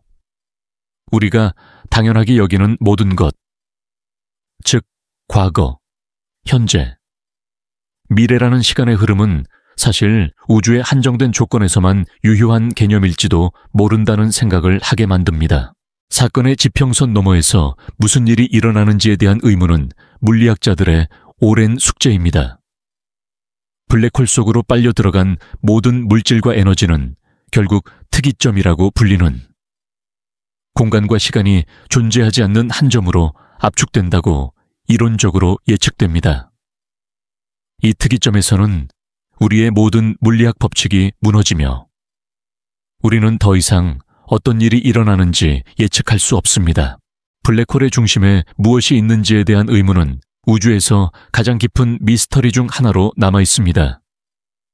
물리학자들은 여전히 그곳에서 우리의 과학적 지식이 왜 더 이상 통하지 않는지 궁금해합니다. 양자역학과 일반 상대성 이론을 통합하는 새로운 이론이 없다면 우리는 블랙홀의 심장부를 결코 이해할 수 없을 것입니다. 이처럼 블랙홀은 우리의 지적 호기심을 영원히 자극하며 우리가 아직 우주에 대해 얼마나 많은 것을 알지 못하는지 끊임없이 상기시켜 줍니다. 우리는 이전에 엔트로피에 대해 이야기했던 것을 기억해 보세요. 우주의 모든 것이 무질서가 증가하는 방향으로 나아가려는 경향 말입니다. 블랙홀은 이와 반대되는 것처럼 보입니다. 모든 것을 집어삼켜 하나의 점으로 압축하는 블랙홀은 질서와 무질서의 경계에 있는 것처럼 보입니다. 블랙홀은 파괴의 힘을 가지고 있지만 동시에 은하의 모든 별들을 하나의 거대한 중력으로 묶어주는 질서의 중심 역할을 합니다. 이러한 역설적인 존재는 우리가 살고 있는 세상과도 닮아 있습니다. 우리의 삶에도 때로는 모든 것이 무너지는 것 같은 혼란스러운 순간이 있습니다. 하지만 그 혼돈 속에서 우리는 새로운 질서를 찾고 새로운 의미를 만들어내려고 노력합니다. 블랙홀은 우리에게 파괴가 곧 창조의 시작일 수 있음을 보여주는 거대한 우주의 스승과도 같습니다. 우리의 마음이 이 모든 신비를 받아들이고 있을 때 우리는 잠시 멈추고 깊은 숨을 쉬어야 합니다. 이 거대한 우주의 드넓은 바다에서 우리는 아직 지도의 끝에 도달하지 않았습니다. 우리는 은하계의 중심부에서 우리가 아직 알지 못하는 과거와 미래를 만날 준비가 되었습니다. 우리의 다음 여정은 은하계의 역사 속으로 더 깊이 들어갈 것입니다. 별들의 충돌과 은하의 병합이 어떻게 우리 은하의 모습을 형성해 왔는지, 그리고 우주의 거대한 강물 속에서 사라진 기억들은 어떤 모습이었는지 이야기해 보겠습니다. 우리의 눈에 보이는 은하수는 사실 수많은 다른 은하들의 파편들로 이루어진 거대한 역사적 기록일지도 모릅니다.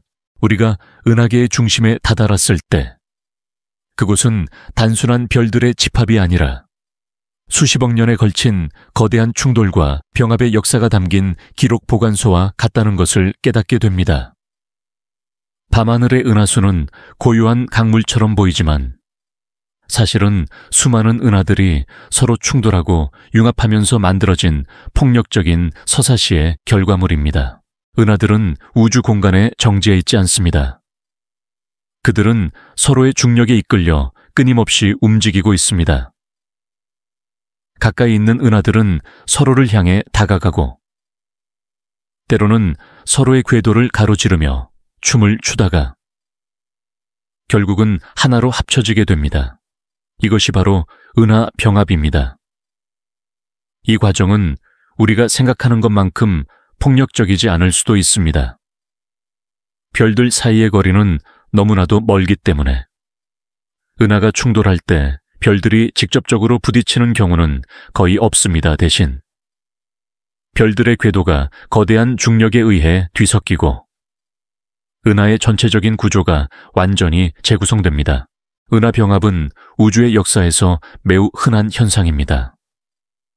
우리 은하의 거대한 나선팔 또한 수십억 년에 걸쳐 여러 작은 은하들을 병합하면서 형성된 것입니다.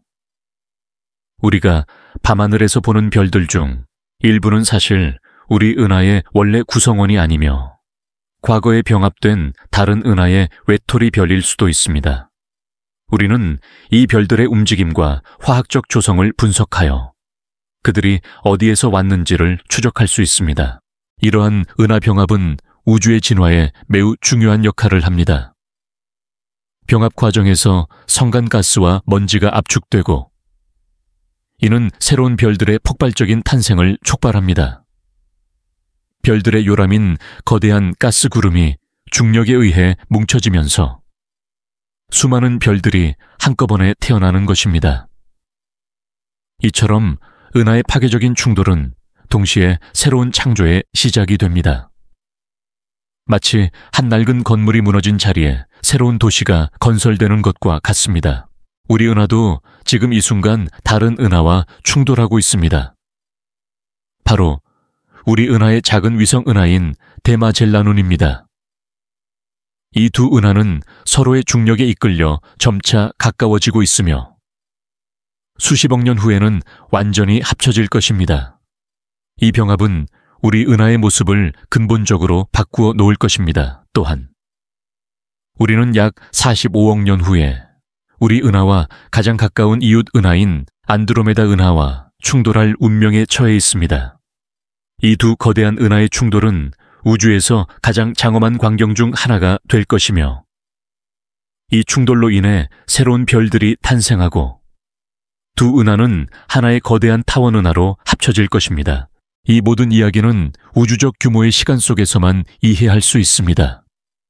우리는 인간의 짧은 수명 속에서 이런 거대한 사건을 목격할 수 없지만 천문학자들은 별들의 궤도와 은하의 구조를 연구하여 이 모든 역사를 재구성할 수 있습니다. 마치 고고학자들이 유적지를 발굴하여 고대 문명의 역사를 알아내는 것처럼 천문학자들은 별들의 움직임을 통해 우리 은하의 역사를 읽어냅니다. 은하의 병합은 단순히 거대한 구조의 변화만을 의미하지 않습니다. 그것은 우주의 기억이 사라지는 과정이기도 합니다. 병합된 은하의 별들은 원래의 정체성을 잃고 새로운 은하의 일부가 됩니다. 그들의 궤도는 완전히 뒤섞이고 그들의 이야기는 거대한 새로운 이야기 속에 묻히게 됩니다. 우리는 이 사라진 기억들을 되살리기 위해 노력하고 있습니다. 별의 화학적 조성이나 움직임과 같은 단서를 통해 우리는 그 별들이 원래 어떤 은에 속해 있었는지, 그리고 그 은하들이 어떻게 우리 은하의 일부가 되었는지를 추적할 수 있습니다. 이것은 흥미로운 철학적 질문을 제기합니다. 만약 두 존재가 합쳐져 하나의 새로운 존재가 된다면 원래의 정체성은 어떻게 되는 것일까요? 사라지는 것일까요? 아니면 새로운 형태로 재탄생하는 것일까요? 이 질문은 개인의 정체성이나 집단의 역사와 같은 우리의 삶의 문제와도 연결됩니다. 우리는 과거의 경험들을 통해 현재의 우리가 되지만 그 모든 기억이 명확하게 남아있는 것은 아닙니다. 우리는 아직도 은하병합의 모든 과정을 완벽하게 이해하지 못하고 있습니다. 예를 들어 병합이 초신성 폭발과 별들의 탄생에 어떤 영향을 미치는지, 그리고 블랙홀들이 어떻게 서로를 찾아 합쳐지는지에 대한 의문은 여전히 남아 있습니다. 우리는 아직 확실히 알지 못하는 것이 너무나 많습니다. 하지만 이러한 미스터리는 우리가 우주를 탐험하는 것을 멈출 수 없게 만드는 원동력이 됩니다. 우리가 은하계의 중심을 여행하는 동안 우리는 수십억 년에 걸친 거대한 드라마의 흔적들을 보고 있습니다.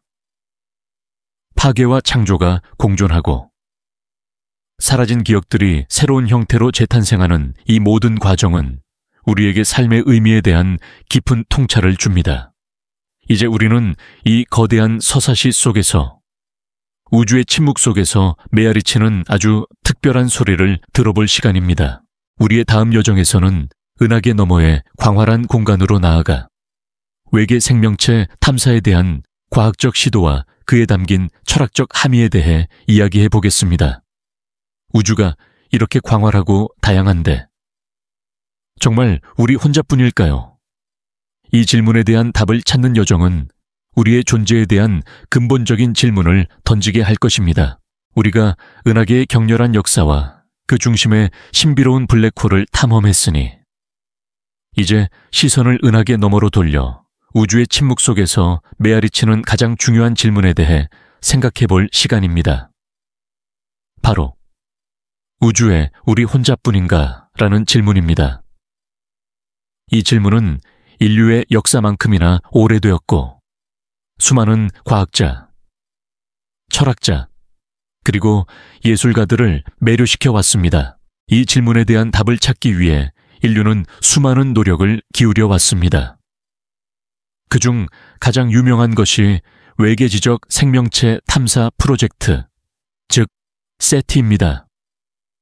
세티의 과학자들은 우주에서 오는 전파 신호들을 분석하여 혹시라도 지적 생명체가 보낸 메시지가 있는지 탐색하고 있습니다. 이 프로젝트의 가장 큰 가정은 만약 다른 문명이 존재한다면 그들도 우리와 마찬가지로 전파를 이용하여 통신할 것이라는 점입니다. 마치 먼 바다에서 병에 담긴 편지를 발견하기 위해 기다리는 것처럼 우리는 우주의 침묵 속에서 다른 문명이 보낸 희미한 신호를 기다리고 있습니다. 하지만 지금까지 수십 년간의 노력에도 불구하고 우리는 아직 그 어떤 신호도 받지 못했습니다. 이는 우리에게 페르미 역설이라는 흥미로운 질문을 던집니다. 페르미 역설은 물리학자 엔리코 페르미가 처음 제기한 것으로 간단히 말해 우주가 이렇게 거대하고 생명체가 존재할 가능성이 있는 행성이 수없이 많은데 왜 우리는 아직 외계 생명체를 만나지 못했는가라는 질문입니다. 이 역설은 여러 가지 가설로 설명될 수 있습니다. 첫 번째 가설은 그들은 이미 우리 주변에 있지만 우리가 그들을 인식하지 못한다는 것입니다. 마치 우리가 개미에게 말을 걸고 싶어도 그들의 언어를 알 수 없는 것처럼 외계 문명은 우리와 너무나 다른 형태의 의사소통 방식을 사용하고 있을지도 모릅니다. 그들은 전파 대신 중력파를 사용하거나 양자 얽힘을 이용한 통신 방식을 개발했을 수도 있습니다. 두 번째 가설은 대여과기, The Great Filter 이론입니다. 이 이론은 생명체가 지적 문명으로 발전하는 과정에 넘을 수 없는 거대한 장벽이 있다는 것입니다. 예를 들어 생명의 탄생 자체가 매우 드문 사건이거나 또는 지적 문명이 스스로를 파괴하는 경향이 있어 일정 수준 이상으로 발전하지 못한다는 것입니다. 핵전쟁이나 기후변화 혹은 인공지능의 반란과 같은 사건이 문명을 멸망시킬 수 있는 대여과기 역할을 한다는 것이죠. 이 가설은 우리에게 깊은 성찰을 요구합니다. 우리가 아직 그 장벽을 넘지 못했을 수도 있다는 두려움을 느끼게 하기 때문입니다. 세 번째 가설은 우주가 너무나도 거대하다는 것입니다. 별들 사이의 거리는 상상을 초월할 정도로 멉니다. 빛의 속도로 여행해도 수십만 년이 걸리는 거리입니다. 만약 다른 문명이 존재하더라도 그들의 신호가 우리에게 도달하는데 수백만 년이 걸릴 수 있습니다. 그들이 보낸 메시지가 우리에게 도착했을 때는 이미 그 문명이 사라졌을지도 모릅니다. 이것은 마치 망망대해에 띄워보낸 병 속의 편지가 수백 년 후에나 도착하는 것과 같습니다. 우리는 이 모든 가설들을 통해 우리의 존재가 얼마나 희귀하고 특별한 것인지 깨닫게 됩니다. 생명이란, 그리고 지적인 의식이란, 우주의 거대한 강물 속에서 아주 드물게 나타나는 현상일지도 모른다는 생각을 하게 만듭니다. 우리는 별의 먼지로 만들어졌지만 그 먼지가 의식을 가진 존재로 진화하는 것은 우주의 기적과도 같은 일일 것입니다. 외계 생명체를 찾기 위한 노력은 전파 신호를 듣는 것에만 국한되지 않습니다. 과학자들은 골디락스 존이라고 불리는 생명체가 살기에 적합한 환경을 가진 행성들을 찾고 있습니다. 골디락스 존은 행성이 모항성과의 적당한 거리에 위치하여 표면에 액체 상태의 물이 존재할 수 있는 영역을 말합니다. 물은 생명체의 존재에 필수적이라고 알려져 있으며 과학자들은 새로운 망원경을 통해 이런 행성들의 대기를 분석하여 산소나 메탄과 같은 생명체의 흔적을 찾으려고 노력하고 있습니다. 사실 우리는 아직 외계 생명체의 형태가 우리와 같다고 가정하고 있습니다. 하지만 우주는 우리의 상상을 초월할 정도로 다양합니다. 생명체는 우리와 전혀 다른 방식으로 진화하여 규소나 다른 원소를 기반으로 한 생명체가 존재할 수도 있습니다. 혹은 우리가 인식할 수 없는 방식으로 존재하거나 아예 물리적인 형태를 가지지 않는 존재일 수도 있습니다. 이러한 가능성은 우리가 우주를 탐험하는 방식에 새로운 관점을 제시합니다. 페르미 역설은 우리에게 깊은 철학적 질문을 제기합니다. 만약 우리가 우주의 유일한 존재라면 우리의 존재는 특별한 의미를 가집니다. 하지만 만약 수많은 다른 문명들이 존재한다면 우리는 그들과 어떤 관계를 맺어야 할까요? 이 질문에 대한 답을 찾는 것은 인류의 미래를 결정짓는 중요한 과제 중 하나가 될 것입니다. 우리는 우주의 침묵 속에서 우리의 목소리를 잃지 말아야 합니다. 우리가 보낸 전파 신호들은 이미 수십 년 동안 우주 공간을 여행하고 있으며 언젠가 다른 누군가에게 도달할지도 모릅니다. 이 모든 것은 우리의 호기심과 상상력이 빚어낸 거대한 우주적 대화의 시작일지도 모릅니다. 우리의 다음 여정은 이제 우리가 보거나 만질 수 없는 우주를 채우고 있는 가장 신비로운 존재인 암흑 물질과 암흑 에너지의 세계로 향할 것입니다. 그들은 우리가 아는 우주의 95%를 차지하지만 우리는 그들의 정체를 전혀 알지 못합니다. 이 미스터리를 탐험하는 것은 우리가 우주에 대해 얼마나 많은 것을 모르고 있는지 다시 한번 깨닫게 할 것입니다. 우리가 은하계의 격렬한 역사와 그 중심의 신비로운 블랙홀, 그리고 우주적 침묵의 메아리를 탐험했으니 이제 우리의 시선을 다시 한번 우주를 채우고 있는 가장 신비로운 존재에게로 돌려야 할 시간입니다. 우리가 지금까지 이야기한 모든 것, 즉 별, 은하, 행성, 그리고 심지어 우리 자신의 몸을 구성하는 물질들은 우주 전체 질량 에너지의 단 5%에 불과합니다. 나머지 95%는 우리가 보거나 만질 수도 없고, 심지어 그 정체를 전혀 알지 못하는 암흑 물질과 암흑 에너지로 이루어져 있습니다. 이들은 우주의 눈에 보이지 않는 실타래와 같습니다. 암흑 물질은 이름 그대로 빛을 내거나 흡수하지 않기 때문에 직접 관측할 수 없는 물질입니다. 우리는 이 물질의 존재를 오직 그들이 주변의 별과 은에 미치는 중력적 영향으로만 추론할 수 있습니다. 예를 들어 은하들이 회전하는 속도를 보면 우리가 눈으로 보는 별과 가스의 질량만으로는 설명할 수 없을 정도로 빠르게 회전하고 있습니다. 마치 보이지 않는 거대한 손이 은하를 더 빠르게 회전시키는 것처럼 말이죠. 이 보이지 않는 질량이 바로 암흑 물질입니다. 이 물질은 은하를 감싸는 거대한 헤일로를 형성하여 은하가 붕괴되지 않고 그 형태를 유지하도록 돕습니다. 마치 거대한 눈에 보이지 않는 뼈대가 우주의 구조를 지탱하고 있는 것과 같습니다. 암흑 물질은 우리 우주를 거대한 거미줄처럼 엮어 놓았습니다. 은하들은 이 암흑 물질의 거미줄을 따라 모여 거대한 은하단을 형성합니다. 암흑 물질이 없다면 은하들은 서로 뭉쳐 은하단을 만들 수 없을 것입니다. 이처럼 암흑 물질은 우주의 대규모 구조를 형성하는 데 필수적인 역할을 합니다. 우리는 아직 이 암흑 물질이 무엇으로 구성되어 있는지 알지 못합니다. 이들은 우리가 아는 양성자, 중성자, 전자와 같은 일반적인 물질이 아니며 아직 발견되지 않은 새로운 입자일 가능성이 높습니다. 과학자들은 지구의 지하 깊은 곳에 거대한 검출기를 설치하여 이 신비로운 입자들이 혹시라도 검출기에 충돌하는지 찾아내려 노력하고 있습니다. 하지만 우주에는 암흑 물질보다 훨씬 더 거대한 미스터리가 있습니다. 바로 암흑 에너지입니다.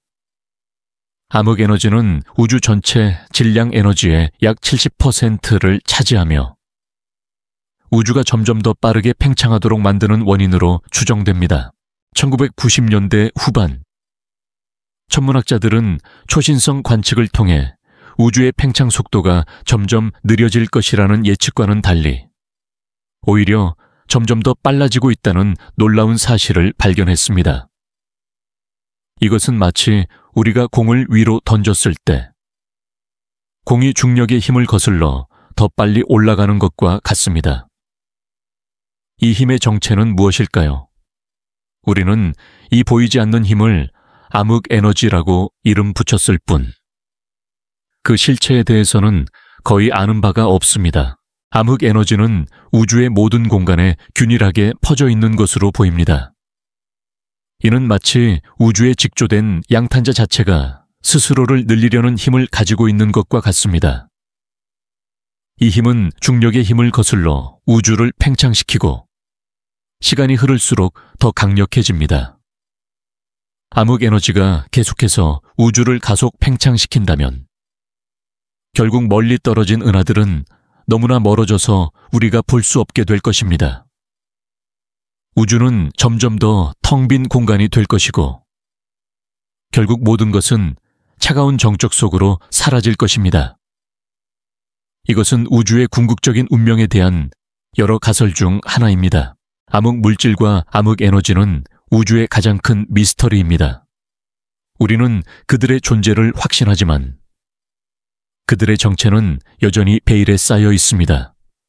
이는 우리가 우주에 대해 얼마나 많은 것을 알지 못하는지 끊임없이 상기시켜 줍니다. 사실 우리가 아는 모든 물리학 법칙은 우주의 5%에만 적용될 수 있습니다. 나머지 90%는 우리가 아직 탐험해야 할 미지의 영역입니다. 이것은 흥미로운 질문을 제기합니다. 만약 우리가 우주의 95%를 이해하지 못한다면 우리가 지금까지 발견한 모든 과학적 지식은 얼마나 불완전한 것일까요? 우리는 우주의 극히 일부만을 보고 그 전체를 이해하려 했던 것은 아닐까요? 이 질문은 우리에게 겸손함과 동시에 끊임없는 호기심을 불어넣습니다. 우리가 은하계의 중심으로 향하는 이 여행은 결국 우리 자신을 향한 여행입니다. 우리는 우리가 무엇으로 만들어졌는지, 그리고 우리가 어떤 우주 속에 살고 있는지를 이해하려고 노력합니다. 암흑 물질과 암흑 에너지는 우주가 우리가 상상하는 것 이상으로 복잡하고 신비롭다는 것을 보여줍니다. 우리는 이제 이 미지의 세계를 잠시 떠나 시간이라는 개념에 대해 더 깊이 생각해 볼 시간입니다. 우리가 우주를 바라볼 때 우리는 과거를 보고 있다는 것을 기억하시나요? 다음 장에서는 빛보다 빠른 생각의 여정을 통해 시간의 흐름과 그 한계를 탐험해 보겠습니다. 우리는 이제 우주의 가장 근본적인 규칙 중 하나에 도전하게 될 것입니다. 우리가 암흑 물질과 암흑 에너지라는 우주에 보이지 않는 실타래를 탐험했으니 이제는 우리의 마음이 우주를 가로지르는 가장 빠른 여행을 떠날 시간입니다. 바로 빛보다 빠른 생각의 여정입니다. 우리는 은하수를 여행하면서 빛이 수십만 년에 걸쳐 우리에게 도달한다는 사실을 깨달았습니다. 이는 우리가 우주를 바라볼 때 우리는 사실 과거를 보고 있다는 것을 의미합니다. 이처럼 시간은 우리의 생각만큼이나 유연한 개념일 수 있습니다. 아인슈타인은 빛의 속도는 일정하며 그 어떤 것도 빛보다 빠를 수 없다고 주장했습니다. 이는 물리학의 가장 근본적인 규칙 중 하나이며 우리가 아는 모든 우주적 현상의 기초가 됩니다. 하지만 이 규칙은 우리가 상상하는 모든 가능성을 차단하는 것처럼 보입니다. 만약 우리가 다른 은하계로 여행하고 싶다면 빛의 속도로도 수백만 년이 걸립니다. 이것은 인간의 수명으로는 불가능한 일입니다. 하지만 인간은 언제나 한계에 도전해 왔습니다. 그래서 과학자들은 워몰이나 워프 드라이브와 같은 이론적인 개념들을 상상해 왔습니다. 워몰은 우주의 두 지점을 연결하는 지름길로 마치 사과 표면의 한 점에서 다른 점으로 이동하기 위해 사과 속을 파고드는 것과 같습니다. 이 워몰은 아인슈타인의 상대성 이론을 기반으로 하지만 아직 그 존재가 증명된 적은 없습니다. 워몰은 이론적으로 시공간을 구부려 먼 거리를 순식간에 이동하게 할 수 있지만 이를 만들기 위해서는 엄청난 양의 에너지와 이국적인 물질이 필요합니다. 또 다른 상상 속의 기술은 워프 드라이브입니다.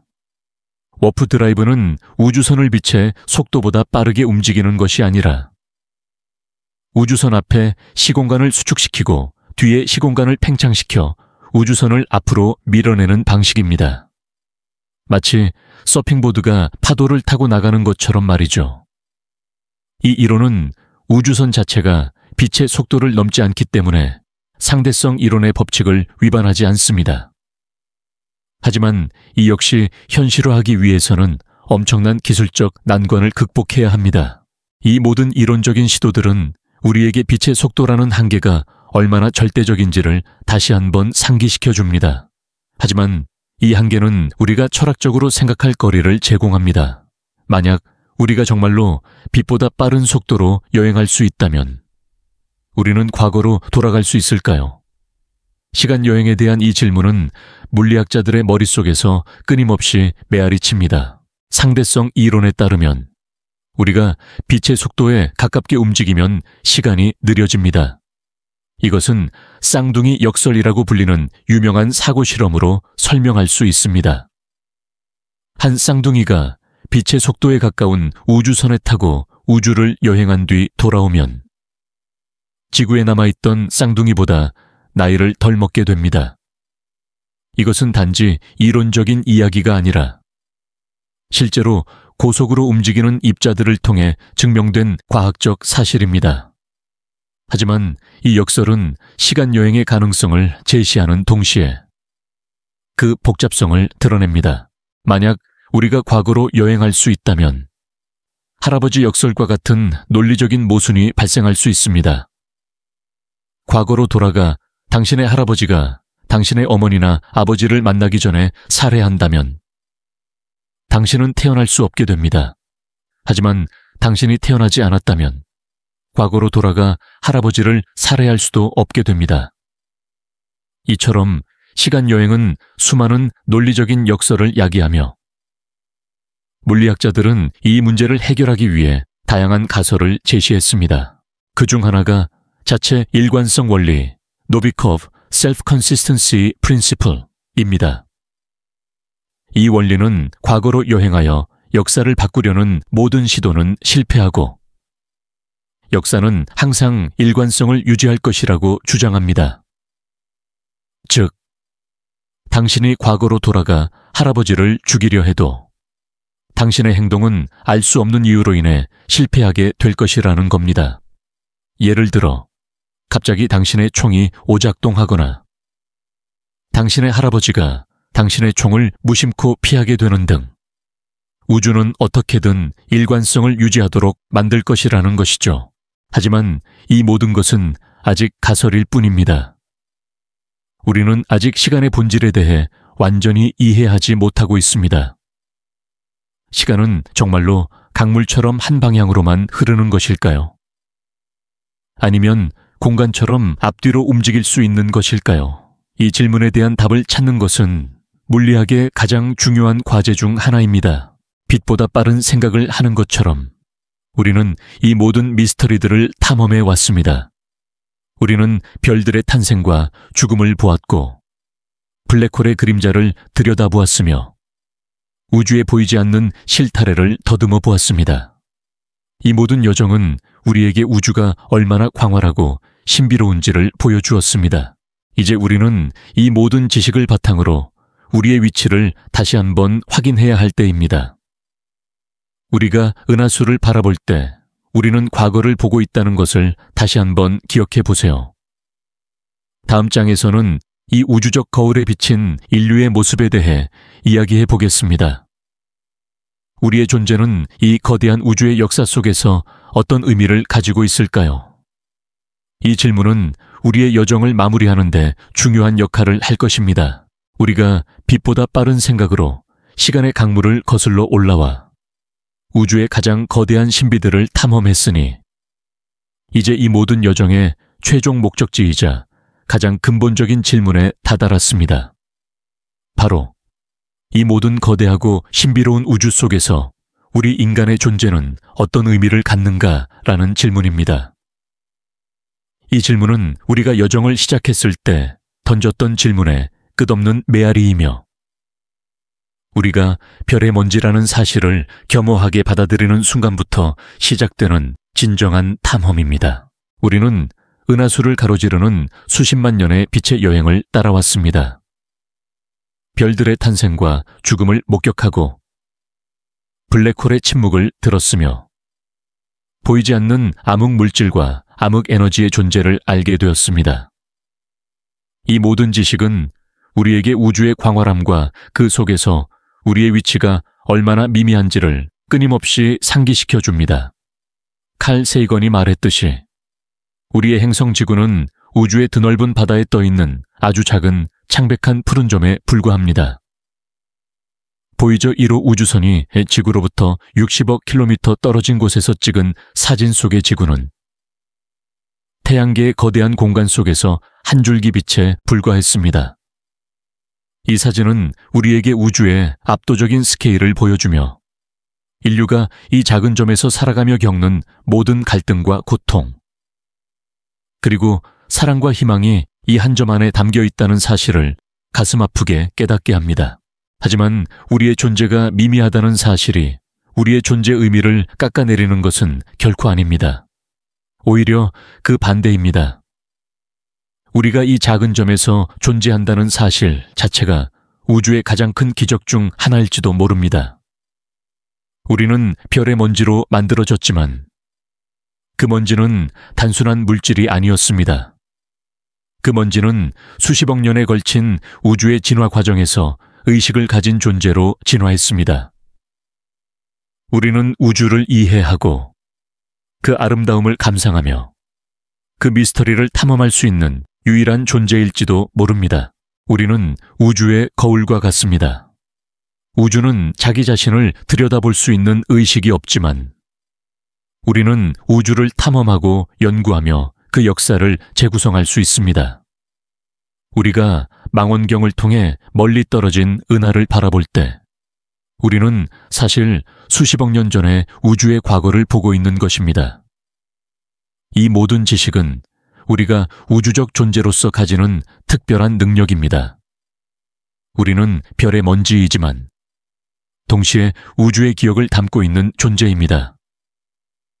우리의 몸을 이루는 원자 하나하나에는 수십억 년 전에 폭발한 초신성의 흔적이 새겨져 있습니다.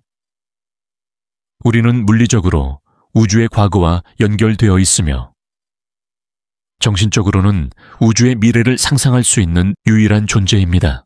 우주의 역사는 우리가 아는 모든 것을 집어삼키는 혼돈의 역사입니다. 은하들이 충돌하고 별들이 폭발하며 블랙홀들이 모든 것을 삼켜버립니다. 이 모든 혼돈 속에서 우리는 삶의 질서를 찾아내고 의미를 부여합니다. 우리는 예술을 창조하고 사랑을 나누며 다음 세대를 위한 지식을 쌓아갑니다. 이러한 인간의 행위는 우주의 거대한 무의미함 속에서 의미를 만들어내는 독특한 시도입니다. 우리는 우주의 자연적인 엔트로피 증가에 저항하여 질서와 아름다움을 창조하려고 노력하는 존재입니다. 우리가 외계 생명체를 찾기 위해 귀 기울이고 있는 침묵의 우주는 우리에게 중요한 교훈을 줍니다. 페르미 역설은 우리에게 우주에 우리 혼자일 가능성이 있다는 것을 보여주지만 이 역설은 또한 우리에게 큰 책임을 부여합니다. 만약 우리가 우주에서 유일한 존재라면 우리의 존재는 특별한 의미를 가집니다. 우리는 우주의 의식을 대변하고 우주의 아름다움과 신비를 온전히 감상할 수 있는 유일한 존재일지도 모릅니다. 이 가설은 우리에게 우리의 행성을 소중히 여기고 우리의 문명을 지속 가능하게 만들어야 할 도덕적 의무를 부여합니다. 우리 스스로가 멸망한다면 우주의 의식을 대변할 존재가 사라질지도 모른다는 두려움이 생겨납니다. 반대로 만약 수많은 다른 문명들이 존재한다면 우리는 그들과의 소통을 통해 새로운 지식을 얻고 우리의 존재를 재정의할 수 있을 것입니다. 우리는 더 이상 혼자가 아니라는 안도감을 느끼는 동시에 그들과의 만남이 가져올 도전과 기회를 마주하게 될 것입니다. 이 두 가지 가능성 모두 우리에게 희망과 동시에 막중한 책임을 부여합니다. 외계 생명체를 찾기 위한 노력은 단순히 과학적인 호기심의 문제가 아니라 인류의 미래를 결정짓는 중요한 과제 중 하나입니다. 이 모든 여정을 통해 우리는 우리 자신을 다시 보게 됩니다. 우리가 매일 경험하는 작은 문제들과 갈등들은 우주적 규모에서 볼 때 아무것도 아닐 수도 있습니다. 하지만 동시에 우리의 작은 행동 하나하나가 우주의 거대한 서사시 속에서 의미를 가질 수 있다는 것을 깨닫게 됩니다. 우리가 사랑하고 창조하고 희망하는 모든 순간은 이 거대한 우주의 역사 속에서 빛나는 작은 별과 같습니다. 우리의 존재 의미는 우리가 우주를 이해하고 그 아름다움을 감상하며 그 속에서 우리의 자리를 찾는 데 있습니다. 우리는 별의 먼지이지만 동시에 우주의 심장과 연결된 존재입니다. 우리의 몸은 우주의 과거를 담고 있고 우리의 정신은 우주의 미래를 향해 나아가고 있습니다. 우리는 우주의 역사 속에서 아주 작은 부분이지만 동시에 가장 중요한 부분일 수도 있습니다. 우리는 스스로의 의미를 부여하며 이 거대한 우주의 드라마를 계속해서 써나가는 존재입니다. 우리는 이제 이 모든 것을 마무리할 준비가 되었습니다. 다음 장에서는 우리가 탐험한 모든 것을 종합하고 이 우주 여행의 궁극적인 의미를 되짚어 보겠습니다. 우리는 이제 여행의 끝에 다다랐지만 동시에 새로운 시작을 위한 준비가 되었음을 깨닫게 될 것입니다. 우리가 시작했던 은하수 여행은 단순한 천체들의 탐험을 넘어 지식과 상상력의 경계를 허무는 거대한 여정이었음을 이제야 깨닫습니다. 우리는 밤하늘의 조용한 강물 속으로 뛰어들어 그 안에 숨겨진 무수한 이야기와 경이로움을 발견했습니다. 별자리의 신화에서 시작하여 그 별들 사이에 어둠을 채우는 우주의 먼지 속에 숨겨진 생명의 기원을 더듬었고 별들의 장엄한 탄생과 죽음을 목격했습니다. 그리고 모든 것을 집어삼키는 블랙홀의 침묵을 들었으며 은하들이 충돌하며 서로의 역사를 뒤섞는 격렬한 드라마를 지켜보았습니다. 우리는 또한 우주에 보이지 않는 실타래인 암흑물질과 암흑에너지의 존재를 깨닫고 시간의 유연한 본질에 대해 깊이 생각했습니다. 이제 이 모든 조각들을 하나로 합쳐 우리가 탐험한 우주의 지도가 어떻게 완성되는지 그려볼 시간입니다. 우주의 순환과 연결성, 우리가 처음 발견한 것은 모든 것의 시작점이었습니다. 별들은 고대인들의 상상력이 만들어낸 허구의 선들이 아니었고 우주의 먼지 구름 속에서 탄생한 살아있는 존재들이었습니다. 이 먼지 구름, 즉 성간 물질은 우리가 이야기했던 대로 단순히 빈 공간을 채우는 공허가 아니라 새로운 별과 행성을 만드는 재료들의 거대한 창고였습니다. 오래된 별들이 초신성 폭발이라는 장엄한 죽음을 통해 흩뿌린 무거운 원소들은 이 창고에 차곡차곡 쌓여 다음 세대의 별들을 위한 밑거름이 되었습니다. 우리의 몸을 이루는 탄소와 산소, 그리고 혈액 속의 철분은 수십억 년 전에 폭발한 거대한 별의 심장에서 만들어진 것이라는 사실은 우리의 존재가 우주의 역사와 얼마나 깊이 연결되어 있는지를 보여주는 증거입니다. 우리는 별의 먼지로 태어났고 그 먼지가 의식을 가진 존재로 진화하여 스스로의 기원을 탐구하고 있습니다. 이 순환의 고리는 우주의 가장 근본적인 질서 중 하나이며 파괴가 곧 창조의 시작이라는 역설적인 진리를 담고 있습니다. 그리고 우리는 이 모든 순환의 중심에 있는 거대한 존재를 만났습니다. 바로 블랙홀입니다. 블랙홀은 단순히 모든 것을 집어삼키는 파괴적인 존재가 아닙니다. 그들은 은하의 모든 별들을 하나의 거대한 중력으로 묶어주는 보이지 않는 중심축 역할을 합니다. 우리가 탐험한 은하의 병합은 이 중심축 없이는 불가능했을 것입니다. 은하들이 서로 충돌하고 합쳐지는 과정에서 블랙홀들은 서로의 중력에 이끌려 궁극적으로 하나가 됩니다. 이 과정은 은하의 모습을 재구성하고 새로운 별들의 탄생을 촉진하는 격렬한 에너지의 원천이 됩니다.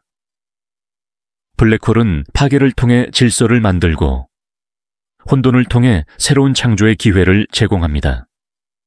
이는 우리가 살고 있는 세상에서도 볼 수 있는 현상입니다.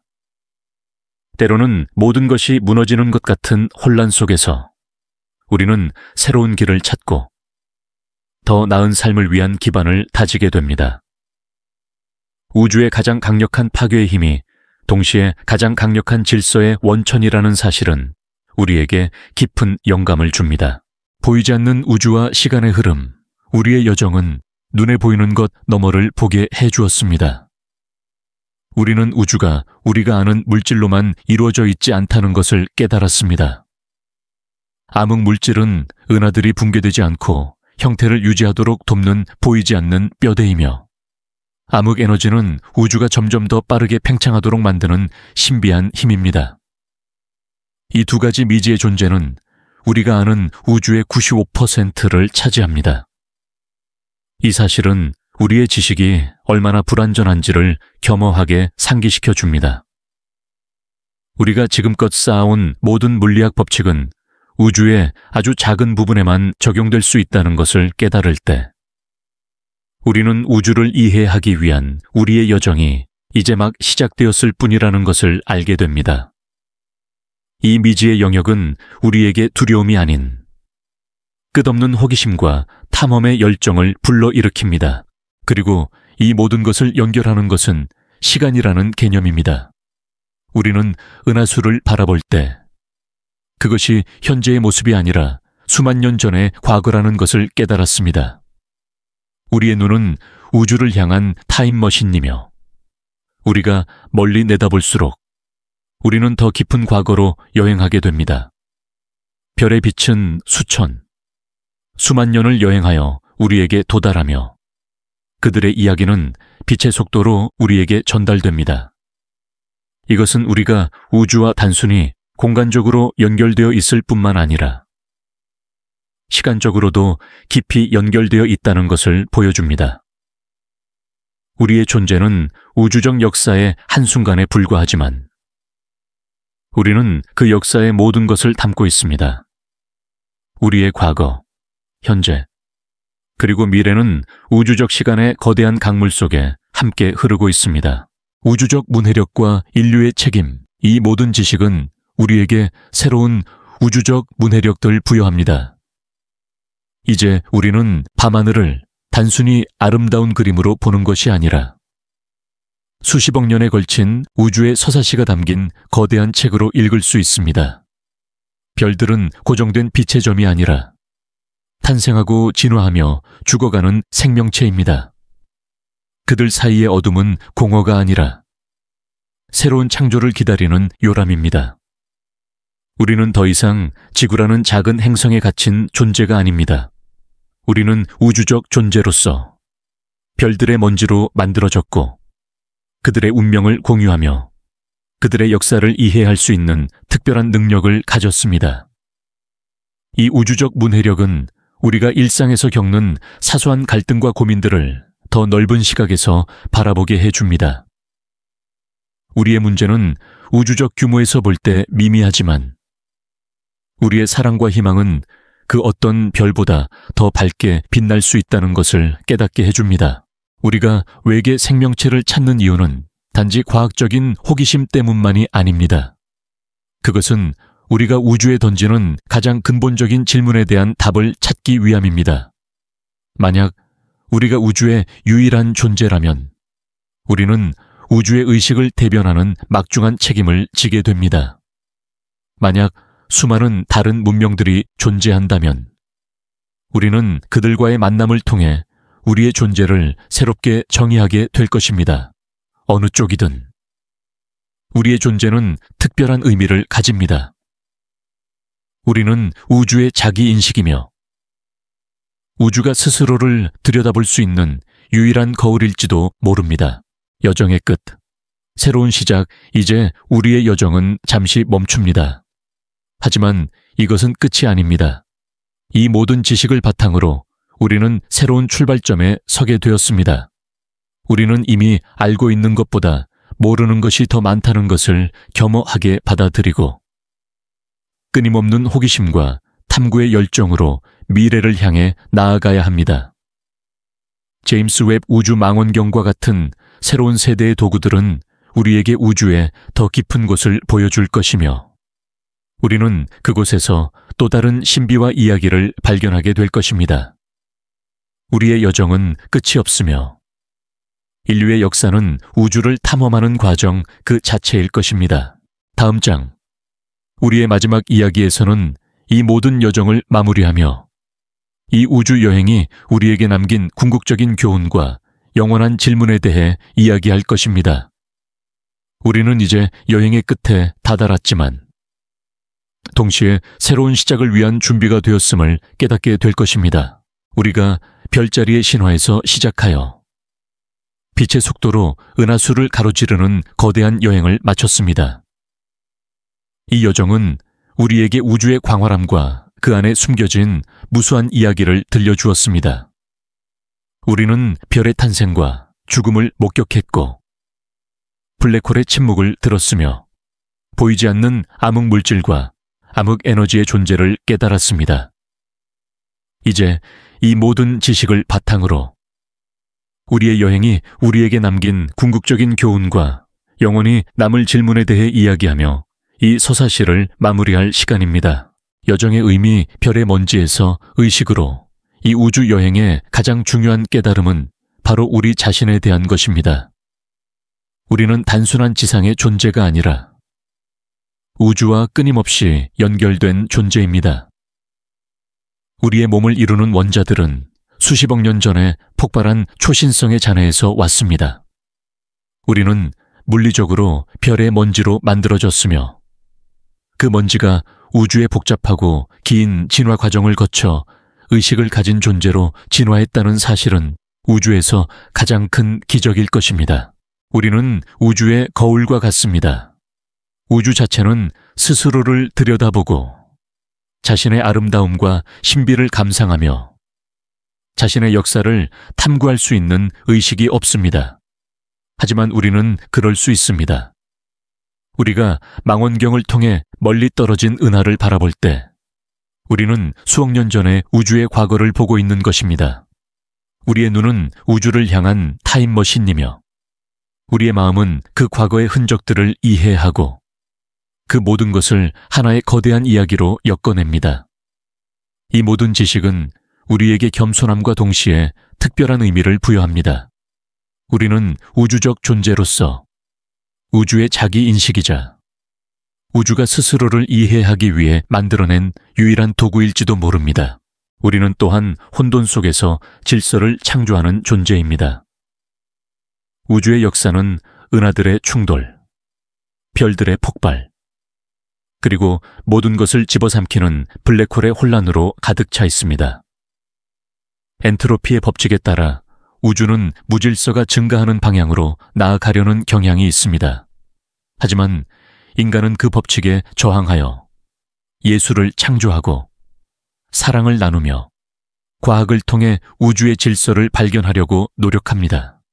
우리의 삶은 우주의 거대한 혼돈 속에서 의미를 만들어내는 독특한 시도이며 우리의 모든 작은 행동 하나하나가 우주의 거대한 서사시 속에서 빛나는 작은 별과 같습니다.